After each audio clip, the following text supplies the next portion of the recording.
I mean, she's not bad. She's not bad. I wonder how her attitude is. And the one thing on that other woman, yeah, she's sassy. She's this, she's that. But if she came into the sphere of a man she wanted, she knows how to switch it up. She'll turn it on. Do you know what I'm saying? Like, if Depends. the women have the different sides, you know, you could get the sassiest, nastiest woman, but if she stands next to whatever Idris Elba, watch her change her tune in time. Select male, right?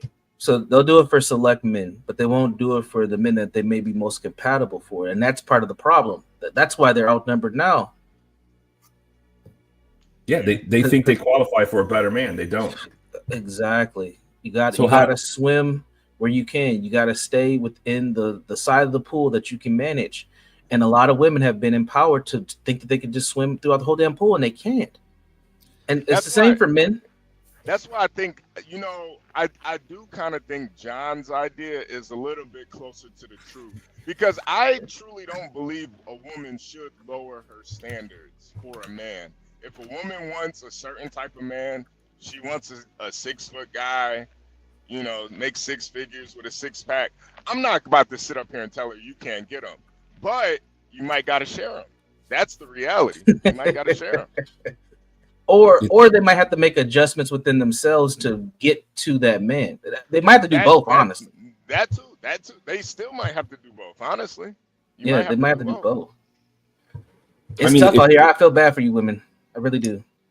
If this girl would just eat like a carrot and a piece of lettuce, oh god, and do hot yoga for 90 minutes every morning, and then go hit Planet Fitness weights after work every day, she could be a 10 straight up genetically. She could be a 10. I think one of the things that you never hear these women talk about is the character of the man. It's always how they look. It's never the character. You know, even that first woman, she didn't say, oh, you know, they were all under 5'9". She didn't say, you know, this guy had a really good moral principles. He was an honest, hardworking man. You never hear any of that. So, you know, if that's all women are attracted to is the outward, then, you know, that's all they're gonna get. Women cannot. I mean, we're humans. We're animals, and there's some type of biological cue. It's like a mating cue. Can we talk about Brooklyn Watson? How do you share a man? You know how they share a man, Brooklyn. Stop it. Yeah. Like, would you rather have an ugly dude who stays at home and fat and plays 2K every day, or would you rather have Idris Elba who's only there 2 days a week? I think I know the answer, man. I mean, you know, Nick Cannon has about 13 children. Yeah. I mean, that's an extreme example. He's not the only one, but effectively, the women are saying, "I'll play a game of musical chairs and share a seat, sit in somebody's lap." If Nick Cannon is the man versus my own man. I've also shared this story about Trayon, the guy in Baltimore. He was in prison facing life. Yep. He had 4 or 5 baby mamas in prison. He was buying cars and shit, and he was able to do things while he was in prison that a lot of men out here free as a bird for a woman, and women are going to choose him. Some women very well could be biological too. You know, they want a stud like man, and even if he's in prison, the traits would be passed down to their child. Everyone could be part of it. You know, women are complicated just like men. I can't say. You guys want to see this video or no? Nah, I'm good. I think we can transition. We do have Barney here. I don't know if we want to cycle back to that conversation. Let's cycle back. Yeah. What's up, Barney? So we were talking about you earlier on the video. Go ahead, HB. Yeah, Barnes. I saw when you pulled up to John and you were kind of talking about your channel and stuff, and you know, the vertical versus the you know, the I guess the pan version, and you know how you're getting these streams. You know, Barney, you sounded kind of defeated when you were talking about it. And, you know, I've known you for a while, Barney. You're a really, you know, you got a lot of personality. And I feel like on your show, you kind of dialed down the personality a little bit. And You know, I was listening last night when you were going back and forth with what is Calvin. that? Yeah, the feminine guy. Yeah, you I could even tell then you were kind of dialing it back a little bit. Like you had the moral high ground with him. Like we know why Trump did what he did. It's not because he's a racist. It's money. It's business. It is what it is. But I think you know, a lot of these content creators, they create these cult of personalities. You know, they're not necessarily who they portray themselves as. Just like any actor, you know, you might, you know, just think of Idris Elba. Like I honestly thought Idris Elba was a nigga from Brooklyn for the longest. I didn't even know I didn't know he was fucking English. Yeah, that shit. I hate that, man. We got to get these immigrants out of here. These English actors are stealing all our jobs. Like, get them out of here. How do you even do that? There's like some Australians too. Some of these, like, what that? How do you fit? Margot Robbie. She's a freaking Australian, man. She's not even American. I hate that, man. I've never seen a white actor, or excuse me, an American actor faking no English accent. Do they even do that? I don't know, but keep going. I feel like this is an intervention. By the way, I don't know why you didn't respond to my communications, HB. I tried to hit you up. I knew you guys were having a show. I didn't know it was going to be early. I could have showed up on time. To represent my peeps. You know, I hit you on Instagram. I hit you on Discord. Okay. I didn't check the IG this morning. My bad. But yeah. I just think you gotta be a little bit more instead of midlife bro logic, you gotta be a little bit more Barney. You know what I mean? Like you gotta turn it up a little bit. Remember, it is a show. People are watching to be entertained. So sometimes, you know, Barney, I've heard you say some of the most disgusting things, but you know, I know it's you're like hamming it up. I know you're not a piece of shit. You know, like you're hamming it up for the show. I mean, it is true. I'm trying to go mainstream. I run a family show. You know, in the beginning, I was kind of figuring out. I mean, I was going to do like underwear review and modeling. I was going to start a OnlyFans. I mean, like I had a bunch of ideas, and at the end of the day, I was like, let me go corporate. Let me go mainstream, and that's kind of the plan. I want Tucker Carlson to give me a call, and I'll be part of his network one day. I know. I'm sorry to disappoint you. Maybe I can come on this show from time to time or whatever. And ham it up here, perhaps. I don't know. I'm sorry to let you down, HB. No. It hurts that I let you down, sir. No. You didn't let me down. Because I do still watch, but I just see the difference. And you know, just hearing you talk to John, it kind of like, I don't know, man. You sounded a little sad about it, man. And I was like, damn, this doesn't sound like Barney to me. Not Barnabas. I see these other YouTubers, man. I see that guy, this show I went on. This dude is killing it, man. He's getting super chats. He's got like a zillion comments after the video. And in my mind, my goal was, let me get 1,000 subs year one. And now I'm scratching at 5,000. And I was like, man, in my mind, when I had 5,000, I thought I'd be doing like 50, 60, 70, 80 people on the horizontals. But it's not true, man. I could barely get like 6 people on my horizontals because I've sold my soul to the vertical demon. And I continue to do it because it gives me that feedback and it feels good. It's like, look at me, I'm special. I got like 100 people in here, even though they only watch for like 2 seconds. But it's like, oh, it feels good. And I can feed off it. It feels good. You know, Barney, when we first started the stream, you know, I started off and I talked a lot about YouTube analytics. I never wanted to go that route of being like more or less whipped into a position, you know, talking about this or that. You know, you see the analytics behind the stream. And to me, it sounds like you have basically slipped into the YouTube slave algorithm. You know, I remember. Sorry. I remember you saying how they go live on when Trump, you know, gets shot at something, and you'll get a lot of views if you do the vertical. And you know, from the standpoint of YouTube, that's great for them because you're one more person providing the content that people may come looking for. But from the standpoint of building an audience, they're really low quality viewers. As you said, they're only there for 10 seconds. And then when you come back live to talk about things in a horizontal fashion, they don't show up. Those are cheap views, right? It's true. It's profitable for YouTube, right? Because his eyeballs is that they want, so they can sell them an ad, but it's not so good for you. And I think that, inadvertently, you have been captured by YouTube in the sense that you're doing it vertical. But Universal has some thoughts about it I thought was very interesting. Tell me. Let me respond to that if I can. But go for it. John, you and me ain't that much different because you up here talking about Umar and his daughter and all that. I mean, you're kind of the same. You're talking about trending topics like I talk about trending topics. It's true.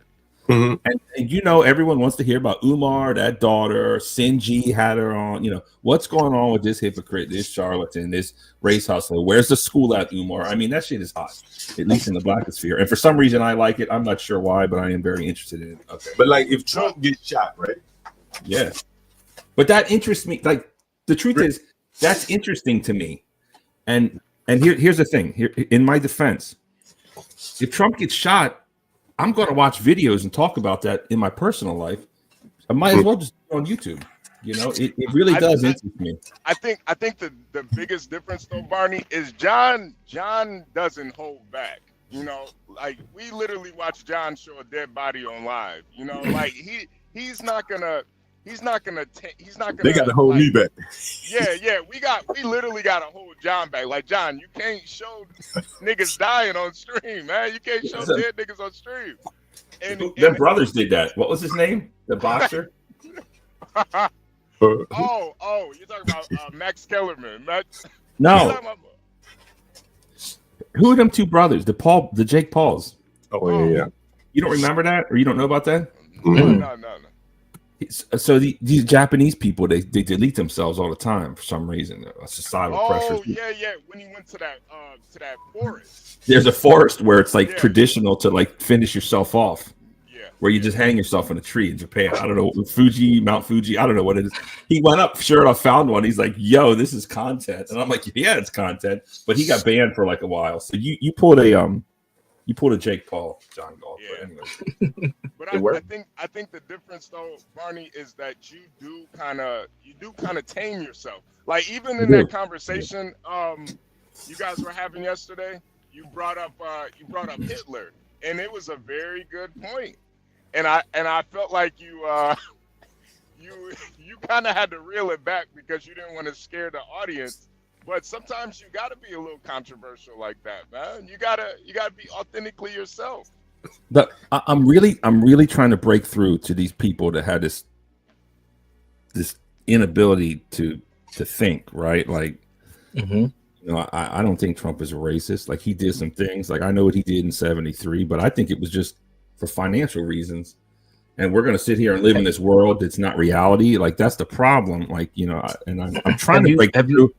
Go ahead. Have you said that on your show? Like what you just showed us? Yeah. I said it on that Demas guy's show, and he nearly blew his lid, and then all his fans immediately. I mean, they hated me when they saw my skin tone just right off the bat. Yeah, but, you should play into that. You tell them what you were saying earlier, Universe. I thought that shit was spot on. Yeah, well, I want to ask some questions to make sure my assumptions are cool too. Barnabas, who do you see your kind of core audience is right now? Well, the thing is interesting is I have like a couple hate watchers, and I like them just as much as my fans, right? Like as you should, yes. But they're like, I don't think I have like some evil hate watch like Notlos. I think he's even here right now, right? Like he's cool, he's a liberal, and sometimes I get it wrong, and he will hold me into account. And he likes to insult me, and that shit is fun, right? I love the hate watchers, I love the trolls. Just please don't cuss. It's a family show. I love it, But who's my core audience? I don't know, just like midlife dudes. Yeah, who probably share similar perspectives as yourself. And I've watched the show, and I was one of your early subscribers. And I pop in here and there. And what I would suggest is that you just start leaning into being the personality a lot more, and also talking about some of your just day-to-day experiences, like the shit you were talking with John about a couple of nights ago, where you were like, those guys were shooting gel caps at you. That's content, man. Like, people want to hear that. They want to know, why is Barnabas living amongst these YNs, and why are these YNs shooting at Barnabas? What's it like, white men living in what's it like? Yeah, city like that? And I think you can cover that, authentically, because you do live there. Like Be Brave talks about it from a distance. He doesn't live there, right? You live there, man. You can really, like, you like I said, I put 2 cameras facing each direction, 3 maybe, east, north, west, and south, and I'd be like covering that shit and filming that shit and reacting to it. What's it like living here? Shit, that would be a win. Yeah. And Barney, that's why even with Calvin last night, that conversation you guys were having, you have the moral high ground, because I guarantee you, Calvin don't live in Baltimore. Yeah. Calvin probably got a picket fence out front. Beautiful grass. He don't live around a bunch of niggas like you do, man. So when you're saying that in the black communities, and the property value is lower, you literally live in the black community, right? And you're experiencing the consequences of it. That's probably your volume with the police listen to the siren. Somebody just died right outside. Right now, there's an ambulance. Like, somebody called an ambulance. Somebody can't argue that. He can't argue that. The DMV, Baltimore, DC, young niggas. But, I mean, with them niggas in the ATV, right? Barney, the other thing I had said earlier is play off your name, right? Midlife Bro Logic. You should be that middle ground person who's trying to get the tough questions answered. Mm-hmm. Why is this like this? Why is Trump seen as a racist? I'm just a guy living in the hood trying to figure it out. What do you all think? Right, left. You can be that pundit. You got the talent. Barney, you remember when you mentioned about the trash? Like, you seem just exasperated by how they throw trash. I'm telling you, man. Like, here's what it is. It's a whole show. You can drive through Baltimore, right? Give it to us, Barney. Come on, go ahead. Let it out. The building I live in is over 100 years old. And when you look at it, I fantasize about like opening day or whatever, like when construction was complete on this block. It is a beautiful building. Stones with like stone faces and shit. All right, and give us the butt. It's beautiful. And like give us the butt. Come on, people used to park horses, right? Horses were up and down these streets, right? And then we got these fireplaces. People used to have to burn coal to stay warm. Like, this is the kind of house I'm in, right? The butt. And the block is beautiful. And lots of blocks. It's the same homes. But Barney, like, Baltimore was built like can't give it this in the harbor. Give him a second, John. In the harbor. If you go to the inner harbor, the buildings are like really old, multiple hundreds, right? And when you come out, they're either like 120 years old or they were built after the war. That's kind of how it is. And then you got like new construction in other areas further out. But there's no difference between the homes. They're all built to the same standard, the same bricks. It's like the Three Little Pigs, bricks, straw, and hay or whatever. But they're all the same. They're all beautiful buildings when they're built, right? And when you're coming around, it's like, how can you tell the difference in the neighborhood? You can immediately tell maybe there's an increase in the tags. That's possible. Maybe there's more bandos, sure. But you just see the difference in the trash. And even the other day, I went to this, it's called Holland's Market. This is the oldest market, I think, in America or some shit like that, at least in Baltimore. HOLLINS. It just reopened. They redid it. I was like, this is great because it's in West Baltimore. Let me check this out. Let me support, local business. Let's be part of the gentrification, right? I'm the one-man gentrification team. That's what. I know. So I went to this Holland's Market. It's a big deal. The mayor pulled up, this and that. And in front of me, there's like a Mercedes, something that cost way more than the car I'm driving, right? And we're looking for parking spots. It pulls up. You pull up, window comes down and they throw out a goddamn Arizona iced tea bottle on the trash. Now think about that. Was it watermelon? Was it the watermelon like Trayvon? Was it in honor of I don't remember the flavor. They just throw that shit out the window. Like, I don't want trash in my car. Let me just throw it in the fucking block. And I'm like, you've got to be fucking kidding me. And you just go, it's just like trash. Yep. It's like trash. And it's these blocks, and it's like, it's the immigrants too, man. Those are some trash litter bug motherfucker. Just go look in the front of any Home Depot. You got drunk El Salvador Mexicans pissing in trees and throwing their papusa wrappers all over the place. It's like a garbage can exploded. And the block is beautiful, but my block, I'm lucky. The hospital actually owns about 90%, and they actually employ these 2 Mexican or whatever they are women. They come by picking up trash twice a week. Picking up trash. Wait a minute. Who do they hire? Some Mexican women, some Latina women. Cue the merengues. We need a soundboard. Cue the merengues. Let's go. Keep going, Marty. and they pick up the trash, but it's not enough, man. We need them twice a day. Because people just throw the trash all the time. Trash. And I'm like, we live here. And this could be a beautiful block. And when the street sweeper come and the Mexican girls do it, it looks beautiful, man. And it's actually, they're building it up. And it is because the hospital owns the block. Most of the block, that is. Barney, you're going to have to tell us who you got to tell us who's throwing the trash. Come on. These truths we know is self-evident. Stop. That's what it is. See, that's the break right there. You got to say it.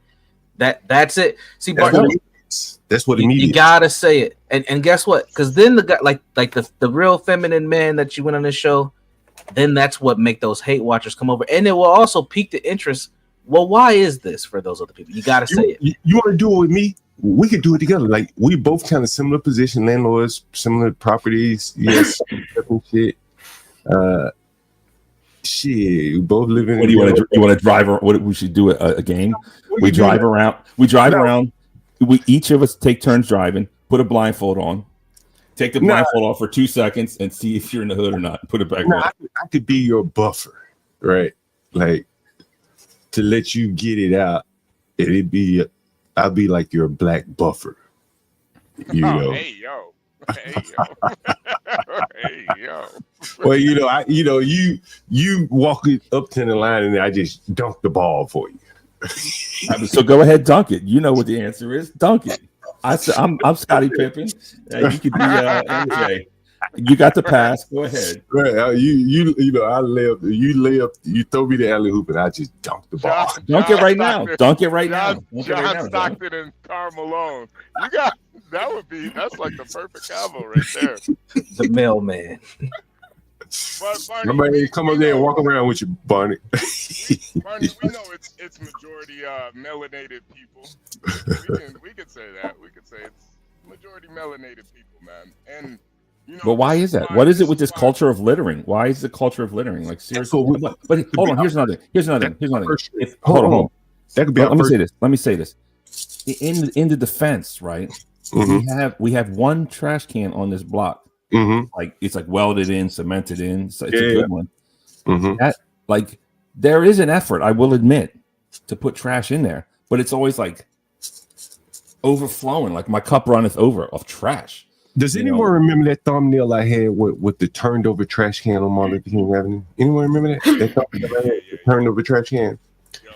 See, I can answer the question for you in a much more brutally honest way. I know why, right? Hold on. Okay, let the bleeding heart liberal side come out. Do we need more trash cans on the block? And do we need twice daily pickup? Maybe. Because the trash can is always overfilling. So maybe we need more trash service. I mean, you're laughing, but that seems like the obvious solution. Unless we're going to start ticketing people for littering, which I'm totally on board with, by the way. We need more. But that's not going to. I mean, if I was the mayor, first thing I would do is increase police salary, get cops here. I would lock people up like crazy, and I would try to put like 2 trash cans on every block. I mean, that's my plan right there for city. What you gonna do in the middle of the block? What's up? What you gonna do in the middle of the block? You got them on the corners. What you gonna do in the middle of the street?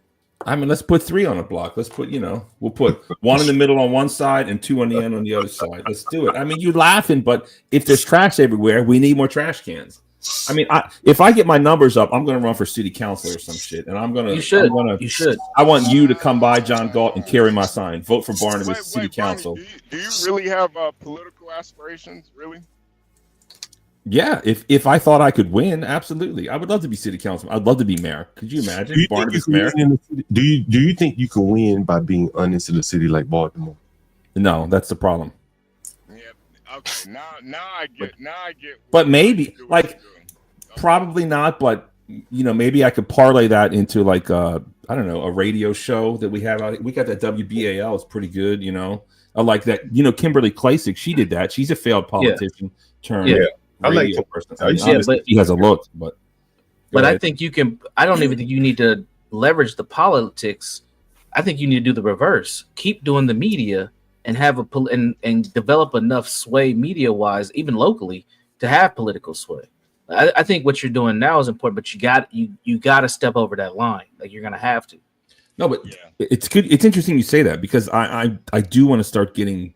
There's this one woman in particular who has no chance of winning. I want to be serious. I can't start talking about smash or pass. Oh, I've hit that. Like I want to have like a politician on. Yeah. I would like to build that and be like a Baltimore guy. And I can't do that I can't do that just busting loose like you guys want. Well, what you can do, Barney, if you want to do that in Baltimore, like what University suggested, you're gonna have to show some authenticity that you live there.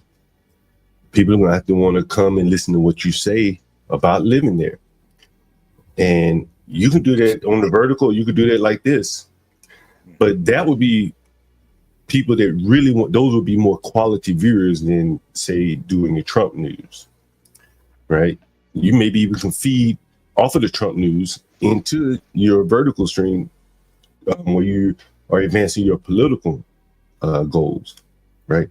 Because if you're interested in Baltimore politics, that shit is local. They're going to want someone from the neighborhood just walking around, picking up trash, highlighting the trash, making suggestions about what should be done about the trash. You got some suggestions. And if you're documenting on YouTube, then that could be your campaign. If that's your goal, then make your platform like your Mr. Baltimore guy, mid-bro logic Baltimore guy. And that could be your campaign slogan too. Barnabas cleaning up Baltimore. You just walk around with a trash bag, putting used condoms in the trash bag. No, I want it to be like a caricature. I'll have like a broom. I'll be sweeping up trash, and I'll put like some criminals in like handcuffs, like cleaning up the trash. Like see, there you go. There you go. Is this what it takes? I think that'll be very effective, though. You know what I mean? But yeah. But I do think, Barney, I do think you can talk about these subjects without being like crass or rude. You can cross that line and still be politically correct. I just think it's how you go about it. Sometimes you just have to, even if you know the answer, sometimes you just got to ask the question. Make the liberals answer the question. Make them answer it. Mm-hmm. Well, why do people litter, man? Why do people just feel compelled to disturb? Make the liberals answer the question. Like that's them answer it. Like in my opinion, that's the stream. These questions that you're asking yourself, play it out online. Yep. Have people jump up and they don't know no better. Right? What else? They're gonna get up there. There's not enough trash cans. Right. It's because of slavery. Maybe that's historical trauma. Well, you work that out on your stream, right? Mm-hmm. And that'll be your campaign, plank right there. You be able to highlight your stream as part of what you're all about. And many of the politicians don't have that, right? Many of them just got some little fake website they throwing up overnight, highlighting whatever the achievements are, but you can have visual in their face. And I think it would differentiate you if that's what your goal is. I mean, that might not be bad because there's something going on with the trash. Like somebody died, a trash man died due to heat exhaustion last year or something, allegedly. So maybe there's something behind that. I mean, really, if I could become some kind of investigative journalist, like the thing is, I put in like a lot of work to a lot of videos, edits, and all this stuff. And sometimes you don't get the response for just sitting there and talking off the dome. And I'm trying to build. It would be nice to make some pre-recorded videos, some edits, do some investigation, read some behind. Why is there so much trash? Why are garbage men literally dying? Right? Yep. Is that the reason? Like, is there a connection? Maybe. Mm-hmm. John, can you post the call-in number too? If anybody wants to call in and give Barney any critiques or criticisms, and mind you, make suggestions. Make sure you guys go subscribe to Barney. It's Midlife Bro Logic on YouTube. Make sure you go subscribe to him. He is a budding content creator, white man that lives in the city of Baltimore. If you ever watch The Wire, he lives right in the middle of The Wire. West Side Certified, they call it. Yep. Lives right next door to Stringer Bell. He was there. But Barney, we should do some shows together, man.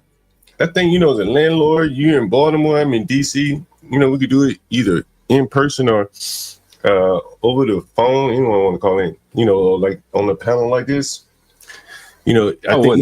Listen, man, we're gonna meet up one day when I come to DC or some shit. I'm gonna call you. I got your number. I mean, you didn't respond back on WhatsApp for some reason. You didn't. I'm just seeing you. You may want to confirm that if you're really interested. I'm gonna do some shit in DC. I'm gonna give you random calls when something's up, when I feel up to it. Definitely, we can do shows. I mean, the landlord thing. I feel like it's I mean, I got a couple tenants. I like them, man. I don't know. What? It just doesn't seem. I've had some problems. Sure. I mean, I'll think about. We could do the DC Baltimore show. Me, you, and Roz girl. Yeah, we do. I mean, again, I want to come out. You said you don't want to go to them rallies. I want to go to some of them DC rallies and go live, man. I've done that in the past a little bit. I want to do that again. I went to Hopkins live when they were protesting Israel, and that shit's hot right now. If you're a college student, you can't protest Israel. They'll throw you out the goddamn country if you're not born in America. That's crazy. Like I'm okay. If you come to America and you protest America, you should just throw them out. I'm not opposed to that, but we're only throwing out the people who are protesting Israel. That's some bullshit. Just keep a standard here. Not just the ones who are pro-Palestine, but that's just like a whole other thing. But no, I'm down. Send me that text again, Barney. Send it to me right now. The number's right down the screen. Send that to me. Let me see. Let me check this. I got it already, man. I got a million fucking phone apps and shit. Where's it? 309-863-56. Yeah, I got it. Okay. Yeah, send it to me one more time. Drop the number. Then I'm gonna send you.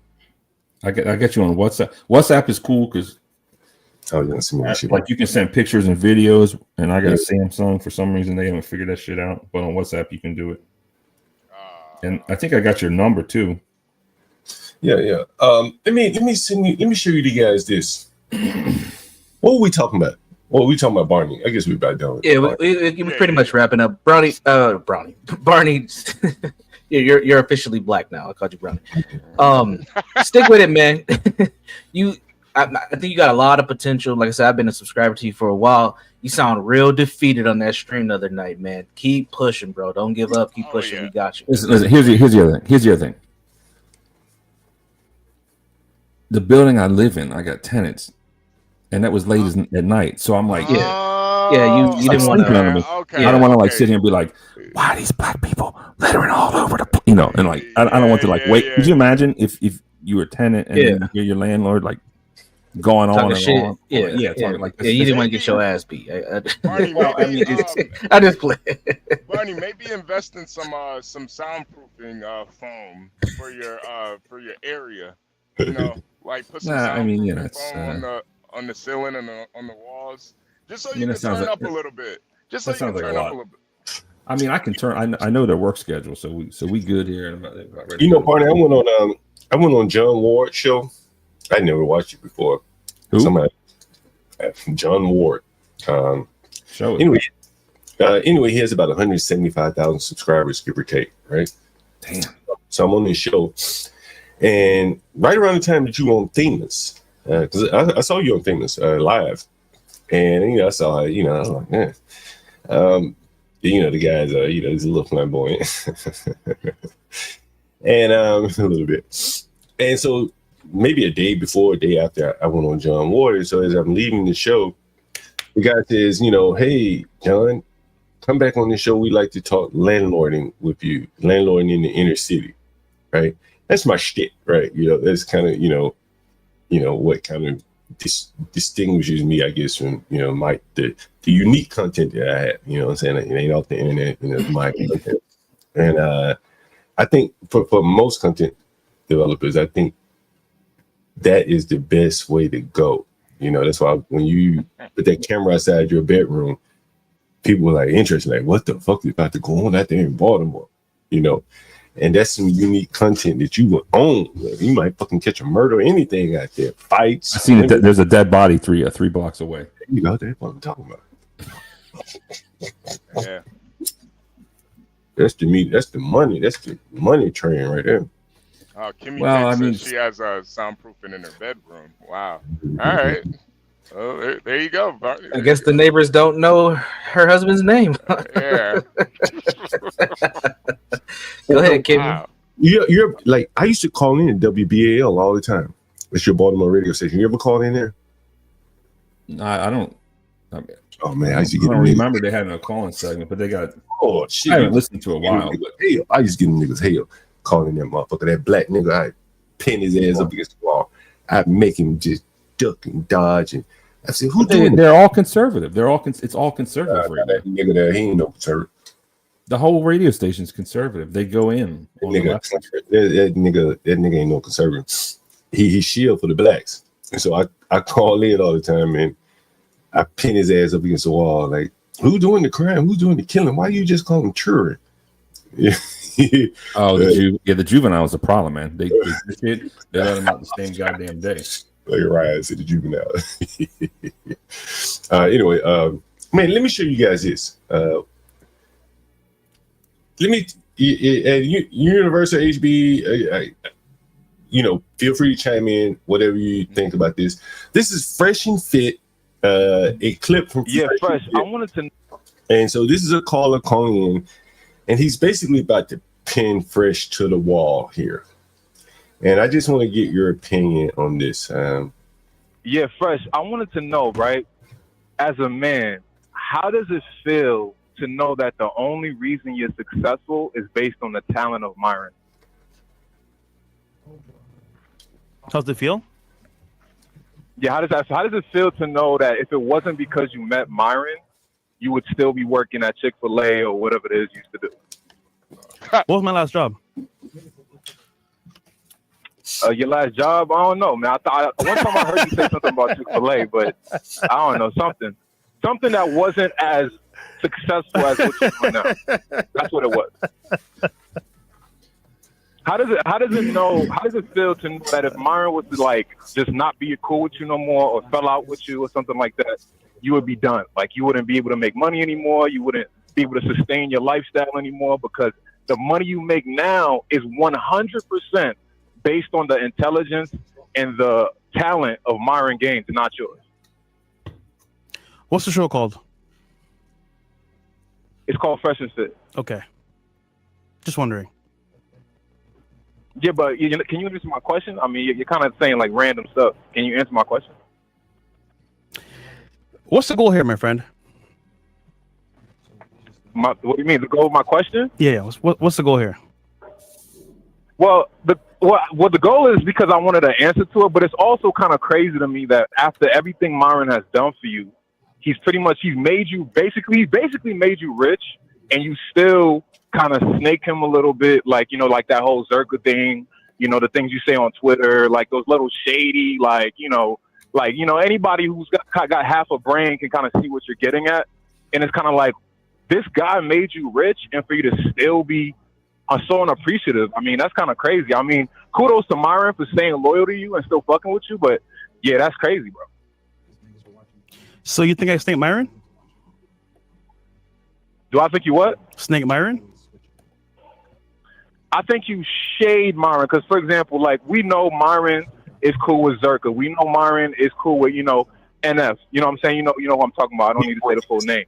But you go on the internet, you know what I'm saying, and you go on Twitter and you say the things you say about, you know what I'm saying, the Cha-Ching people, and you go and say what you say about NF and Zerka, you know what I'm saying? Like, what, bro, like, those are people he messes with. These are topics he likes to talk about. Why are you on the internet pretty much against it, being contrary, you know what I'm saying, to that? Like, that's mad weird, bro. Like, you owe your life to this man, if you ask me.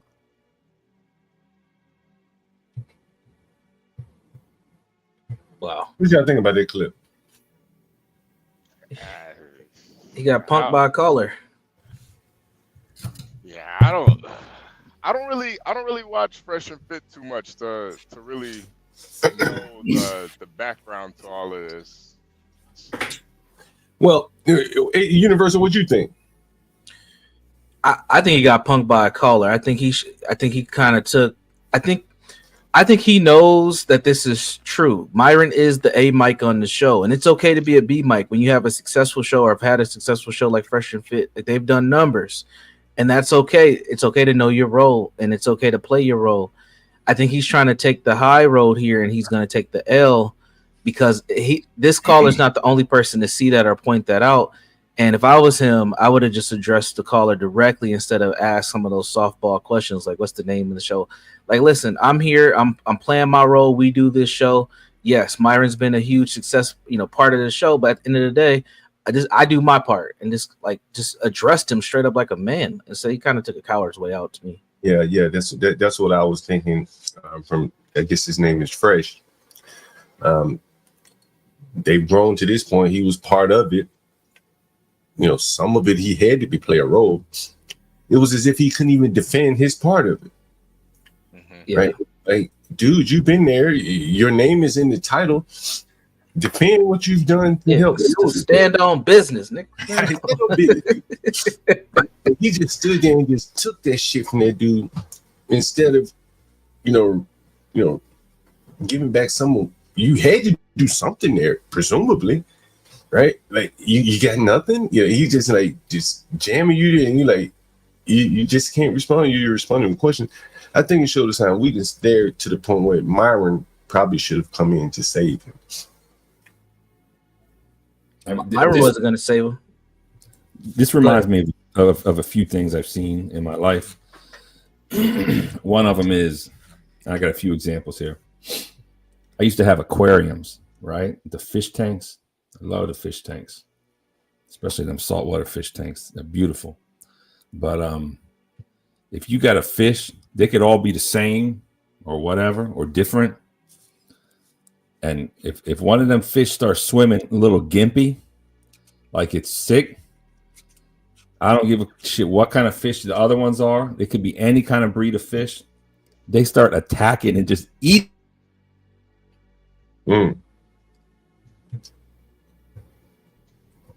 Someone go. Did I lose? No, you lost him. He froze up. Oh, okay, he froze up. Yeah, he froze up. He's making a really good point though. So when he comes back, let's have him finish. But I think he's getting to the weak link. Yeah, but yeah, I don't want to step on Barney's toes with this comment. Hopefully he'll refresh. HB, are you still there? Yeah. All right, HB's still there. Yeah, it's on Barney's. Yeah.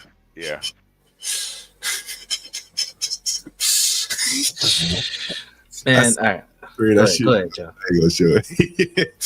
I ain't gonna show it. I mean, look at this freeze frame. Look at this freeze frame, man. You can see he knows he's the weak link in the dynamic, which is okay. All groups break up. They all do. Yeah. But he knows that what the caller said is the truth. And as a man, it's okay to face the truth and stand on it and continue to move forward until Fresh and Fit completely falls apart. There's still something there, but there won't be when you allow a caller to chop your manhood down live. That shit hurts, man. And then your boy's just sitting there, not even looking you in your eyes. He's not even responding. Like, that shit has to hurt. Yeah. That'll kill the show more than monetization. Losing. Exactly. You know, like people come there looking at you as an authority figure, and then you getting dressed down by some random call and couldn't even take control of it. That's very interesting. And again, I think Myron should have stepped in maybe to help him somehow. I'm not sure, but no. I think Myron had to let him fend for himself on that question, because obviously they work well together. There's something, but I think just on the outside looking in, this guy definitely is like the weak link. Not only that, but like, didn't he like knock up some hooker or something? He like got a hooker pregnant. I think so. Yeah, she's an Asian girl. She actually she aborted the child. Oh, damn. So that even makes it even worse, man. A hooker aborted your baby? God damn. You weak as hell, nigga. Yeah, you probably got lucky on that one. I mean, but that just shows, like, I mean, even a hooker didn't want your baby. Like, god damn, nigga, weak as hell. you know, apparently I heard that she aborted the baby before she even went and started talking about it. Like, the baby was already out of the picture, so it was kind of crazy. Wow. Yeah. No, that kind of proves the point right there. Yeah, absolutely. I you know, to kind of string along these topics that we're talking about. Again, we're talking about relationships, social media platforms, things like this.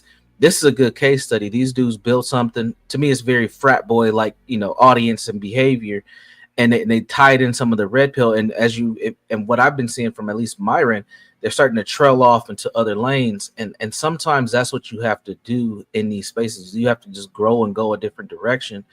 And I think one of the things with Fresh is he doesn't have another direction. He has to stay in this space. Yeah, because all the other shit he's done doesn't work.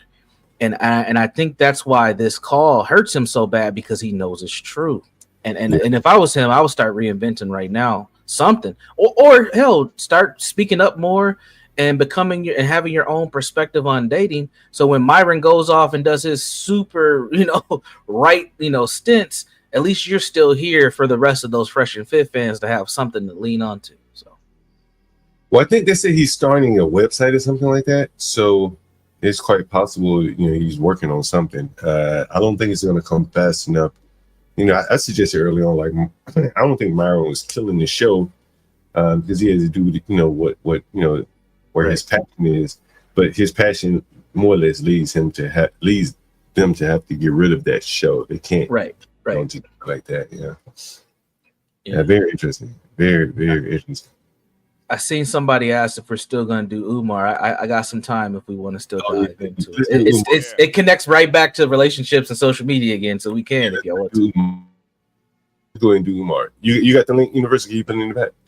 Let me pull it up. Give me 1 second. Oh yeah, you want me to share it, or you want me to send you the link? No, share it. All right. Let me pull it up on X.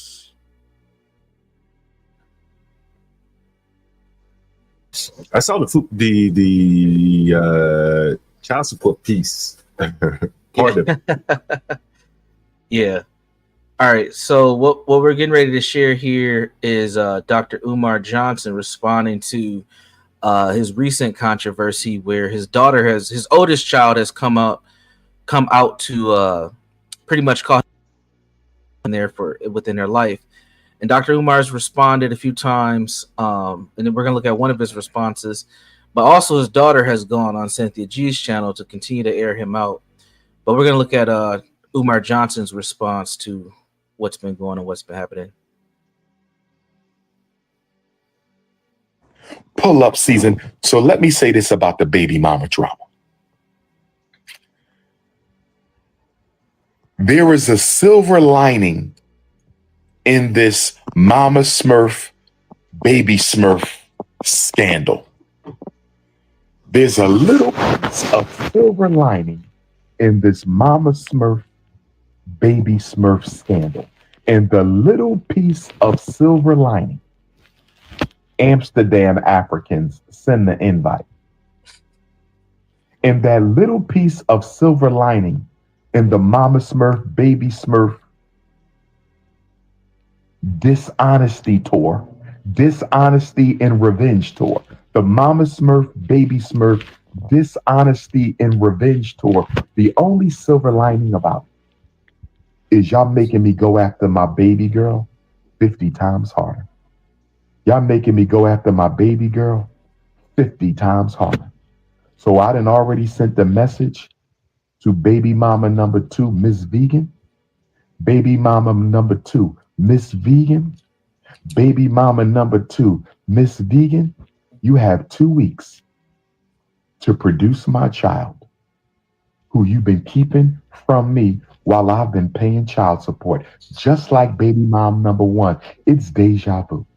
It's deja vu. Collecting my child support, denying me my child. Collecting my child support, denying me my child. Collecting my child support, denying me my child. So baby mama number 2, we talking to Miss Vegan right now. We ain't talking about Mama Smurf. She old news. She old crusty news. We talking about Mrs. Vegan right now. We ain't talking about Mama Smurf. That's old crusty news. We talking about Mrs. Vegan, baby mama number 2. You have until the eclipse of March 29th. You have until my Florida A&M University Black Psychology Conference return to produce my baby. If I do not meet and see my child by Saturday, March 29th, Mrs. Vegan, I will be going live and I'm going to tell the whole world information you don't want them to know. And Mrs. Vegan, I don't want to put your business in the streets. You are the mother of my beautiful African princess. You are the mother of my beautiful African princess. And I respect you, Miss Vegan. I respect you. But you are not going to deny me my child anymore. We have a child support hearing coming up because you want more money. We have a child support hearing coming up because you want more money. We have a child support hearing coming up because you want more money. No problem. No problem. I will be at the child support hearing. But we're not talking about child support right now. We're talking about a relationship between the prince and the princess. We're talking about a relationship between Queen Kong and King Kong. I better see my baby in the next 2 weeks. You better text me, date, time, place. And once I see my child, you and I will schedule uninterrupted visits. Not in your house. We're not doing grandmama couch no more. I'm taking my daughter out with me, and she's going to spend quality time with me. She's going to go on the road with me. She's going to Africa with me. She's going to London with me. She's going to Jamaica with me. We're going to create a custody agreement outside of the white man. Oh, yes. Black self-determination. We're going to get back to Garveyism starting today. We're going to get back to Garveyism starting today. And all I'm going to say, you got 2 weeks where I'm going to go live and I'm going to tell some things that I know you don't want me to tell. Put me in touch with my daughter. Let's stop the nonsense. Since you had time to reach out to Mama Smurf and Baby Smurf, since you have time to go find Mama Smurf and Baby Smurf, Baby Smurf said that you said, Baby Smurf said that Miss Vegan found her mother to ask her if we were still in a relationship. Miss Vegan, is that true? Mrs. Vegan, according to my eldest child, Mrs. Vegan, according to my eldest child, you reached out to Mama Smurf to find out if I was still dating Mama Smurf. Listen, I didn't want to marry Mama Smurf when she had my child. I didn't want to marry Mama Smurf after she had my child. And I damn sure don't want Mama Smurf now. So you don't need to be asking Mama Smurf if we in a relationship. Absolutely not. Any woman that will deny a man his child has no right to be a wife to anyone. I'm going to say it again.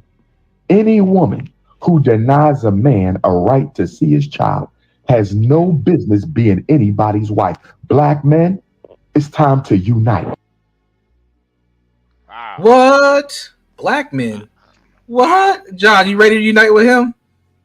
John, you gotta stand. Hey, we need the Million Baby Daddies March going. We need John there. It's led by Dr. Umar. Special feature Stanley Cross. It's gonna be amazing. HB's gonna be bringing in shipments. Hey man, we got to get this going. So 1 million baby daddies march. Universal. So there's another baby mama involved in this too? Yes, there's 2 baby mamas. So his oldest child is about 21, 22 years old. Then he's got another daughter who's probably about 12 or 13 now. Okay. And apparently there's another child too. That a lot of people in the conscious community we've heard these rumors for a while, but there may be a third daughter that's circling around as well. Wow. Okay. But yeah, he has not paid. Apparently, this child support thing, this has come up before. He's a lot bigger than where he was when it came up before. So this is not uncommon knowledge to most people. But do know, after his first Breakfast Club appearance, Dr. Umar has become quite a personality. So a lot of this stuff that's being re-brought up is stuff that has been dealt with before, but it hasn't been dealt with from the baby mamas or the daughter, so to say. It's been just people who've known him, who've kind of outed him in his situations. Damn. Yeah. How did he get so big? What has he done to become this big of a personality? Anyone else? Honestly, one of his biggest adversaries is probably the reason why he's so big. Hidden Colors. When that documentary series came out, it really propelled him. It really propelled even Dr. Francis Wells and Tariq Nasheed. That series really spread what we were talking about, because I used to be a part of the conscious community. What we were talking about in the conscious community, it made it more mainstream, similar to what Kevin Samuels did for a lot of the red pill stuff. It made it mainstream, and then he started to get on the Breakfast Club, and then he started to get on bigger platforms, and now you can see he's doing stuff with Drewski. Like, he's become a thing, a social media thing, and he's become memes. Like, there's tons of Umar memes. I use sound clips from him. A lot of people do. So that's how he's kind of grown, was from the original Hidden Colors series. What meme do you have of him that's like very popular? Oh, I got a whole bunch of them motherfuckers. Like, what's the most popular? Oh, well, the one I use is "Isn't That Suspicious?" That one's funny. Where he's like, "Isn't that suspicious? Isn't that suspicious?" Like, that's one that I use. Universal. So that first girl that came out, his first daughter, she was trying to reach out to the 12-year-old. Well, so apparently she already had reached out to the mom. Like, she's trying to get in contact with her sister. And what she was saying was, she's frustrated with him because he hasn't shown up in her life, but he's also frustrated because he never tried to make a relationship between the two of them, the two sisters, and she wants that. Okay. Yeah. And he's paying child support for both of them. Apparently so. Now, how is he paying child support for both of them without a job? I don't know, because I know he ain't getting no W-2. What does he do for income then? Donations, really? donations, and speaking engagements. Yeah, but speaking is very lucrative. You can make thousands of dollars. I mean, that's one of my income streams. Who would have money? What kind of organization would pay him to speak? Low vibrational Negroes want to hear Dr. Umar because he sounds smart. But okay, give me the pro-blacks. That will have money though to pay him. Black student unions on campuses that don't know no better. Okay, I see what you're saying. Right. Churches, black community groups who get nonprofit funding and they have excess dollars that they can pay speakers. Oh shit! I didn't know. School groups, absolute parent groups. Shit, they will scrape the money together to bring him because he's talking that pro-black talk now. Yeah, don't forget gifts. Salute to Crack. Salute to EAE. Listen. Oh shit! I've been a part of a group that brought Dr. Umar Johnson to Minnesota. Oh really? Okay, this was back in 2016. At that time, he was charging $3,000 plus flight and hotel. What he's charging now has to be between 8 and 10, easy. Because I can tell you what I charge for what I don't do conscious speaking. But I charge $2,000 for a 90-minute speaking engagement myself. So I know he's making more money because he's way more popular than I am. So you can make money doing speaking engagements. Wow, I can't believe people are paying this motherfucker $8,000. You think 10,000? Hell yeah, it's probably more than that. Yes, and on top of that, you got to remember. So the speaking hustle has been around the conscious community for a long time. They haven't always gotten paid that well though. But he's mainstream, so he can go. Like I said, black student unions, they'll bring him in for Black History Month. We're about to bring in Brother Umar. He's down for the people. No snow bunnies, all that type shit. So they bring him in because all the student unions get a cut of the student union, budget. So they'll slide him his 6,000. Plus he can sell books. Plus he can, talk about donations. He can get donations right there on the spot. I mean, he'll walk out of a college lecture, probably coming out like I said, like $12,000 easy. I mean, it's easy to make money doing that type of stuff. And get to flirt with the young girls on the campus. Yeah, of course, not even just the young ones. Think about the women that bring him in. Yeah, because it's mostly women. I'm just giving you guys a little bit of how the shit works in the background. Yeah. Like he ain't starving, bro. He's not starving for women. He ain't starving for money.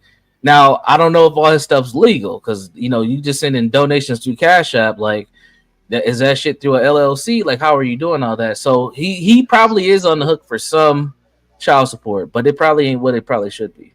And this interesting. Yeah. He's making bank. We got time for one more. We're gonna see on Umar. You got anything to say about that? Well, yeah. Go ahead, HB. Well, no. I'm very firm on the whole child support thing. If you do go through the courts to put a man on child support, I think that is all the obligations that man should have to do. And I think women, they put the laws on men. Instead of coming together like adults and settling it, handling it, they put they put Johnny Law on them. And I actually have, and I'm not one of those pro-black types of guys. I don't really listen to Umar Johnson, but I do see this happen a lot with guys where they're labeled as deadbeat dads when they're literally paying child support for years. Mm-hmm. And I just don't think it's I really do think this is like a character assassination. Now, if you want to call him a grifter and a swindler and a scammer, I'm all for it. But if he's been paying child support this whole time, he ain't no deadbeat to me. Yeah, no, I can go along with that. He's doing the financial obligation at least. Right. Yeah, I would agree with that part too. But this is where it gets tricky, and I'm about to sound like a big Umar hater. But he's a hypocrite, right? He's telling people on one end how they need to be in relationships and handling business and showing up for their children, but he has not been doing that. But if he's paying child support, he's doing what he's legally obligated to. But obviously the oldest daughter wanted something more with him than just the child support check. Yeah, I mean, parenting is going above and beyond. You know what I'm saying? No one sets out to do the absolute minimum, which is financial for a child. Yeah, you know what I'm saying? Like, most people don't go into it with that, point of view. So yeah, I can understand the criticism of people that say he's just paying but not doing anything. Let me put the link back up for mid-bro logic. Yeah, no, I do get the hypocrisy, but I mean, for every like activist or pro-black leader, which one of them isn't a hypocrite? I mean, there's very few that aren't. There's very few that aren't hypocrites in some form or fashion.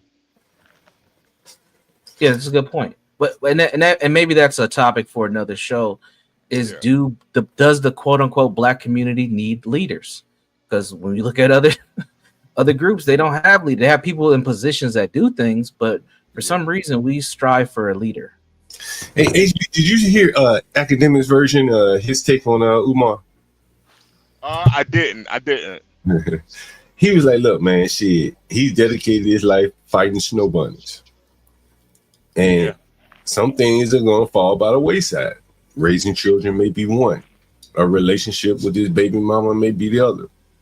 Yeah. I don't know what the legitimately honesty is about it, but that's what he puts his interest and his energy behind. So, hell, Martin Luther King, none of these men who have these great passions like this are going to be able to have whole, great relations with their family, their children. Hell, Donald Trump, he traveled all about while his children were going to school. Right. You got to pick your poison here. If you pick Umar, you should know what you're gonna get. Yeah. And that is a good point. With even Martin Luther King, like, I mean, he wasn't a good father. That nigga dead. You You can't be a good father if you did. Like, he's out of there. That You know, that is it's too true. far. Too far. It's true though. You're too far. You're too far. Malcolm X, he's out of there. Too far. Too far. You can't be a good father if you did. And I think it does come with the territory. Like you kind of got to pick a side. You want to be the family man? You want to be home every day? Well, you can't go on these. Can't do the Million Man March. You can't do that. You can't do the bus boycotts. You can't do that if you want to be a good dad. Yeah, that's true. Yeah, mutually exclusive. Yeah. Hey, I want to get you guys to take a look at this before we get out of here. Take a look at this. Hold on. Yeah, go ahead. I don't know why. Probably the next question you might want to ask me, and I don't know the answers. I know a lot about Umar and all that shit going on. It's kind of embarrassing that I'm interested in that stuff, but it just is interesting, and I'm very familiar with it. And I think of note, we should talk about a YouTuber called Lennon Honor. Have you heard of this guy? Yeah, I'm familiar with Lennon. This dude does like 12 hours. He does 12-hour streams about Umar, and he makes songs. He's a real musician that makes like pretty good songs. Talks about his school. Lennon Honor. Just check it out. If you ever want to be up to date on Umar, don't even listen to Umar. Just go listen to Lennon Honor. He is like the guy. But spell it Lennon Honor, like Lennon, like John Lennon, and then Honor as in honorable. John Lennon. How did John Lennon spell his name? Lenon. Okay, Len. And you got to hear a song. It's called FDMG. I'll put the link in the chat for everybody. FDMG is coming. And yeah, Lennon's. I got another one is anti-Afro Svengali. She actually found me and subbed out to me. It's pretty awesome. It's a woman. Yeah, she's really been going at Umar for a long time. She was actually one of the first people to go at him. And I think is she in the Philly area? I think she's in the Philly area because I think she knows him. So the lore, honestly, like when I know when it turned on Umar. Umar was like rising star, like you said, Hidden Colors. He's a good public speaker. He's all pro-black. He's dashiki and all this stuff, and he's a doctor. Maybe not. We're not even sure, honestly. And he's been running this school scam for over 15 years. This is not the first school scam that he's been running, but that guy Boyce Watkins, right? He's got his thing. And then Yvette Carnell used to work for Boyce Watkins. I don't know if you know that. Yep. But Boyce Watkins has a daughter. And the first person to say something in the community against him, like at that level, was Boyce Watkins' daughter. And she's like, you're going to open a school? You don't have a board of directors? He's never with a team. Like, so one man is going to create curriculum. He's an architect. A principal, he's going to do curriculum, he's going to be HR. We have like one man opening a school. It's never going to happen. It's never going to happen. I wouldn't trust anyone talking about opening a school if they've never produced a damn after school program, a summer project. I ain't never seen this man with kids, period. Even his own. That is a good point. I've never seen him with kids either. That is a good point. And then there's like videos of him where it sounds like he's doing some blow. I mean, it's a lot of stuff in the back. Yeah, y'all got to see the documentary. That shit's hilarious. And then he'll get up there and talk about women. You got to have your hair natural. You got to have your hair natural. Come to find out, he was laid up with this hoochie mama stripper with some blonde weave called the conscious stripper. And it's just it's like y'all got to clean up your own community, because if we come forward, it's gonna be like the white man's trying to hold down Umar. So it's up to y'all to figure this one out. You know, that's on you. No, we need you, Barnabas. We need Barnabas to come figure this out. We need the white man. If it comes from the outside, it's gonna be like, no, it's not gonna. It's gonna work. It's gonna happen. It's not. But this dude is not operating. Like he says he has a whatever 501(c). Am I still here? Yeah. You're still here. Whatever that tax deductible. I don't know what that shit is. 501(c)(3), and it's not. And people have been donating. Who donates to a school through a goddamn Cash App? Exactly. Like that shit is crazy. And then what's up with Charlemagne? Charlemagne really believes in this guy. Charlemagne really thinks this guy's legit. And, you know, if Umar suddenly had $1 billion in his pocket, I think he probably would maybe open a school, but he's not opening that school. Like, how much money would it actually take for him to open that school? I mean, it would be a lot, just because due to mismanagement. And he's living his lifestyle, and he preys on these baby mamas, man. That's his whole stick. His whole stick is, I know you're a single mom. The white man is evil. They're trying to put your kid on IEP. They're trying to put your kid on psychotropic drugs, and you don't need that. And these white people, you know, we need to not suspend. That's another thing. Don't suspend black children because that's racist. And it's like, okay, don't suspend them. What kind of message is that going to teach them? Because as soon as they hit 18, society's going to suspend their ass into jail. So what's really going on? I don't know what the answer is, but this Umar guy is interesting, and Lennon Honor is hilarious. But anyways, I think we've unleashed Barney. What do you think, John? You know, I don't know a lot about Umar. I think that school is not the solution, and if it is the solution, well, he's wasted a generation in building that school, and it's only going to be one school, so it's only going to be a handful of people. No, John, you're not listening to me. The school's never going to be built. Right. He doesn't have a team. It's just him. And he's sitting here trying to install air conditioners, clean up the gymnasium, paint the outside. So he's supposed to come up with like this Black Power curriculum. Well, I'm assuming that he's going to come up with all, you know, once he gets some money, he'll do it. Right. But the bigger problem, I think, for him. No. Stop. You don't understand. One man cannot open a school, John. No, he doesn't even have a team. You know, but I'm willing to give him. Let's say we gave him the benefit of the doubt. Let's role play it out. Let's say he gets some money. Finally, he has enough money. He hasn't been nibbling off the money, and now he has. He needed one more dollar. Now he has that dollar. So he goes and he hires all these people they need to build a school. So we're 15, 18 years in now. A whole generation has been wasted, and I don't even think the school is the solution. So now you got the school. You may be able to turn 200 or 300 of them around, assuming the school is the solution, but I doubt it.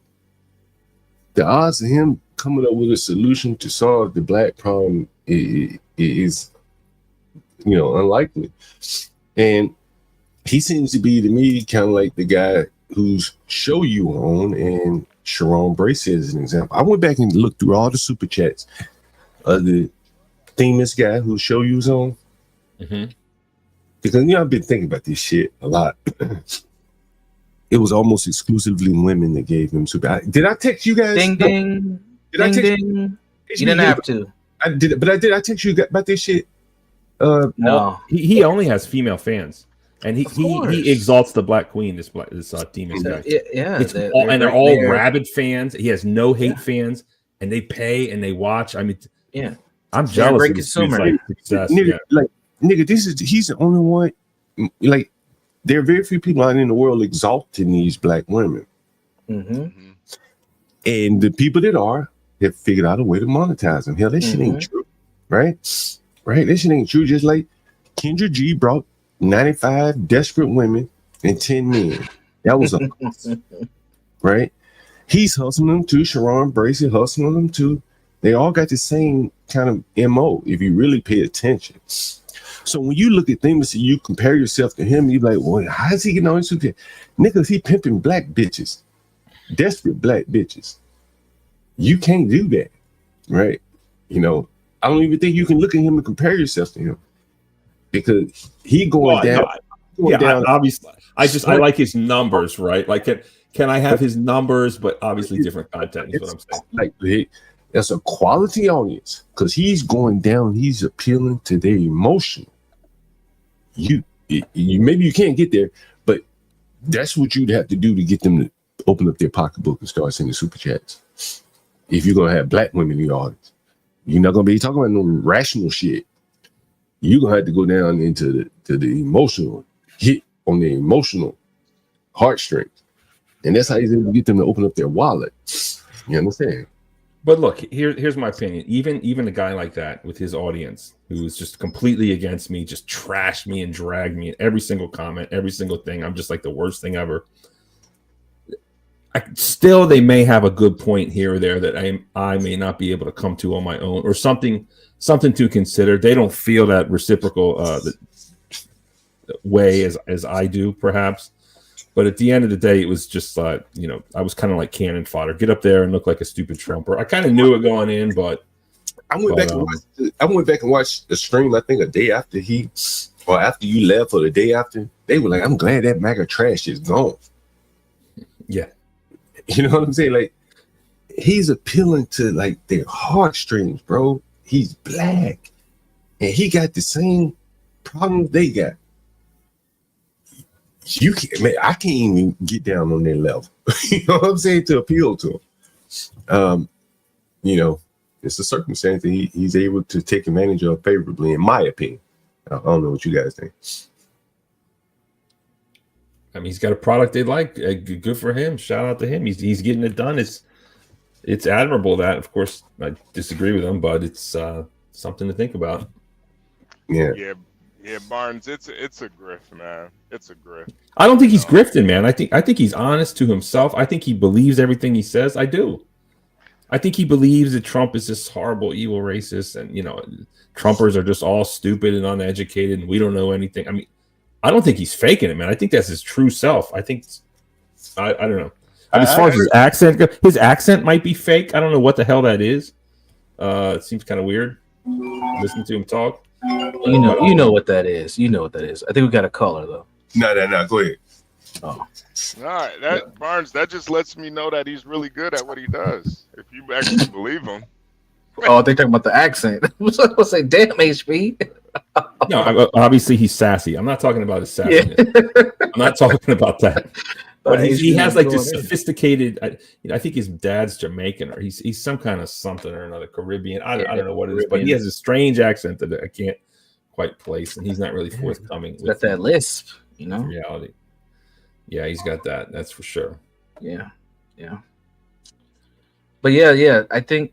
And thank you for bringing up Lynn Honor and some of this history of Umar, man. At the end of the day, this is definitely a grift from his standpoint. But John brought up a really good point, pulling at the heartstrings of that base and that pro-black stint, that pro-men ain't nothing stint, that, y'all ladies gonna get it all together, y'all queens, like that shit works, and you will bring in the dough. You will bring in the dough with that. It's sad because it's all just gaslighting.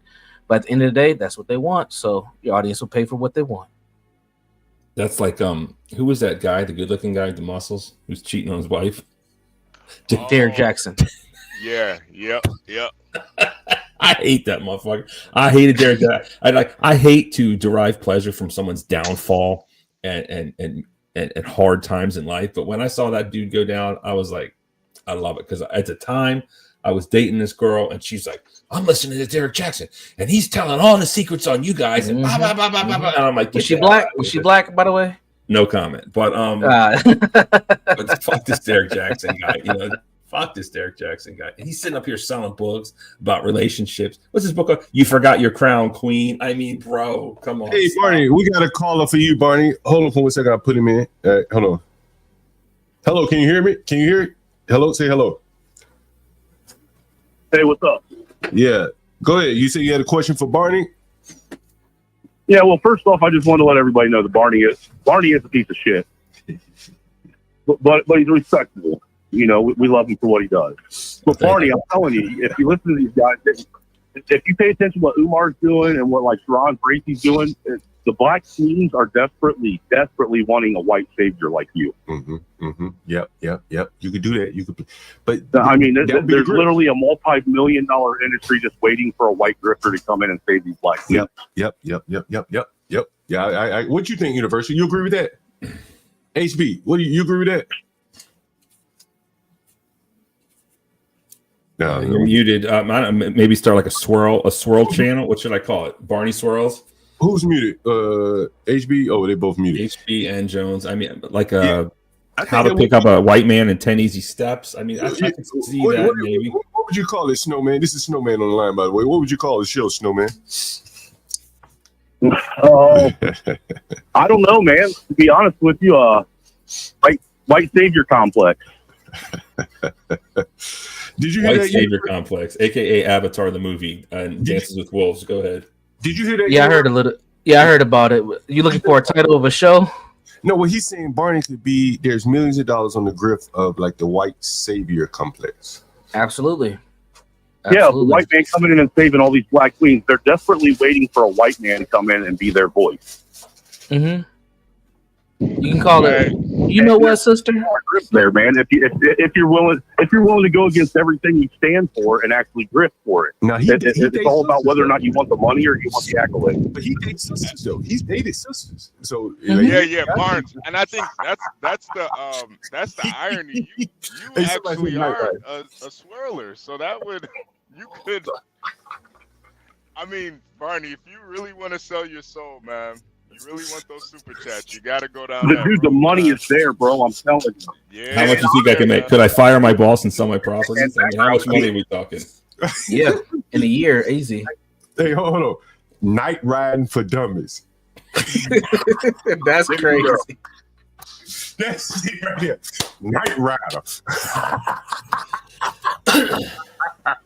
Maybe. Right Maybe. there, boy. That's a good idea. Barnes, or change it to midlife poo logic. That works too. Yeah. Some guides on white men how to date black women. Some guides on how to do it. You can go how to buy up property in the hood as a white man. Like you could go a lot of angles. Oh man, that'd be interesting, Mario. And like I said, Barney, you already have your personality. You're already a likable person for the most part. Oh, thanks. Yeah, I mean, it's something to consider. I am a clout chaser. I'm chasing YouTube fame. I covet and envy people like Demas and all the other successful YouTubers. Maybe it's time to sell out, right? I'm trying to be true to myself for the most part, but I think maybe that's where I've gotten it wrong. And maybe it's time to cash in. Barney, here goes the title. Why black women are the best to date? You're out of there, man. You're going viral. You're going viral at that point. Yeah. As a white guy. For real. Yeah. You're going viral. You're out of there. Or I could double up. I could be like, dude, honestly, this is something that, look, Cynthia G proved this when she had that Brian White. No, well, hold on. Remember when Cynthia G had that Brian White dude on that just slandered all black men and was sitting there going like a savior simp for the black woman. And the black women of that community ate that shit up. They couldn't get enough of it. I mean, honestly, I thought my next grift was going to be, I voted for Trump and I was so wrong. Here's why. Like that's popular. I was thinking of that, but the legs gonna run out of that, bro. We talking about some sustainable shit. Trump will be going in 4 years, bro. This shit got legs right here, though. I could be like white Derek Jackson, and it goes. Look, black women have no problem giving money away to people that they support, man. It's the reason why they're poor, man. Like, and you like, this is what I keep saying. Somebody's gonna take advantage of them. Why not you?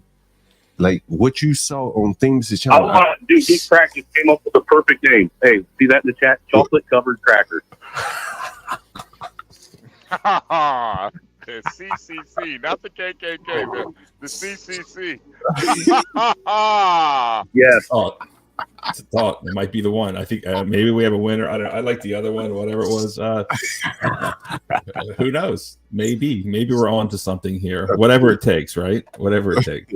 But I think you could be true to yourself. I'm just saying there's $1 billion trip there for you, Barney, if you're willing to sell out to it, you know? See, I don't think it would necessarily be a grift. He has dated black women. He didn't date them on no damn date challenge or anything like that, so he can speak to it honestly. He lives in Baltimore. He can speak to that honestly.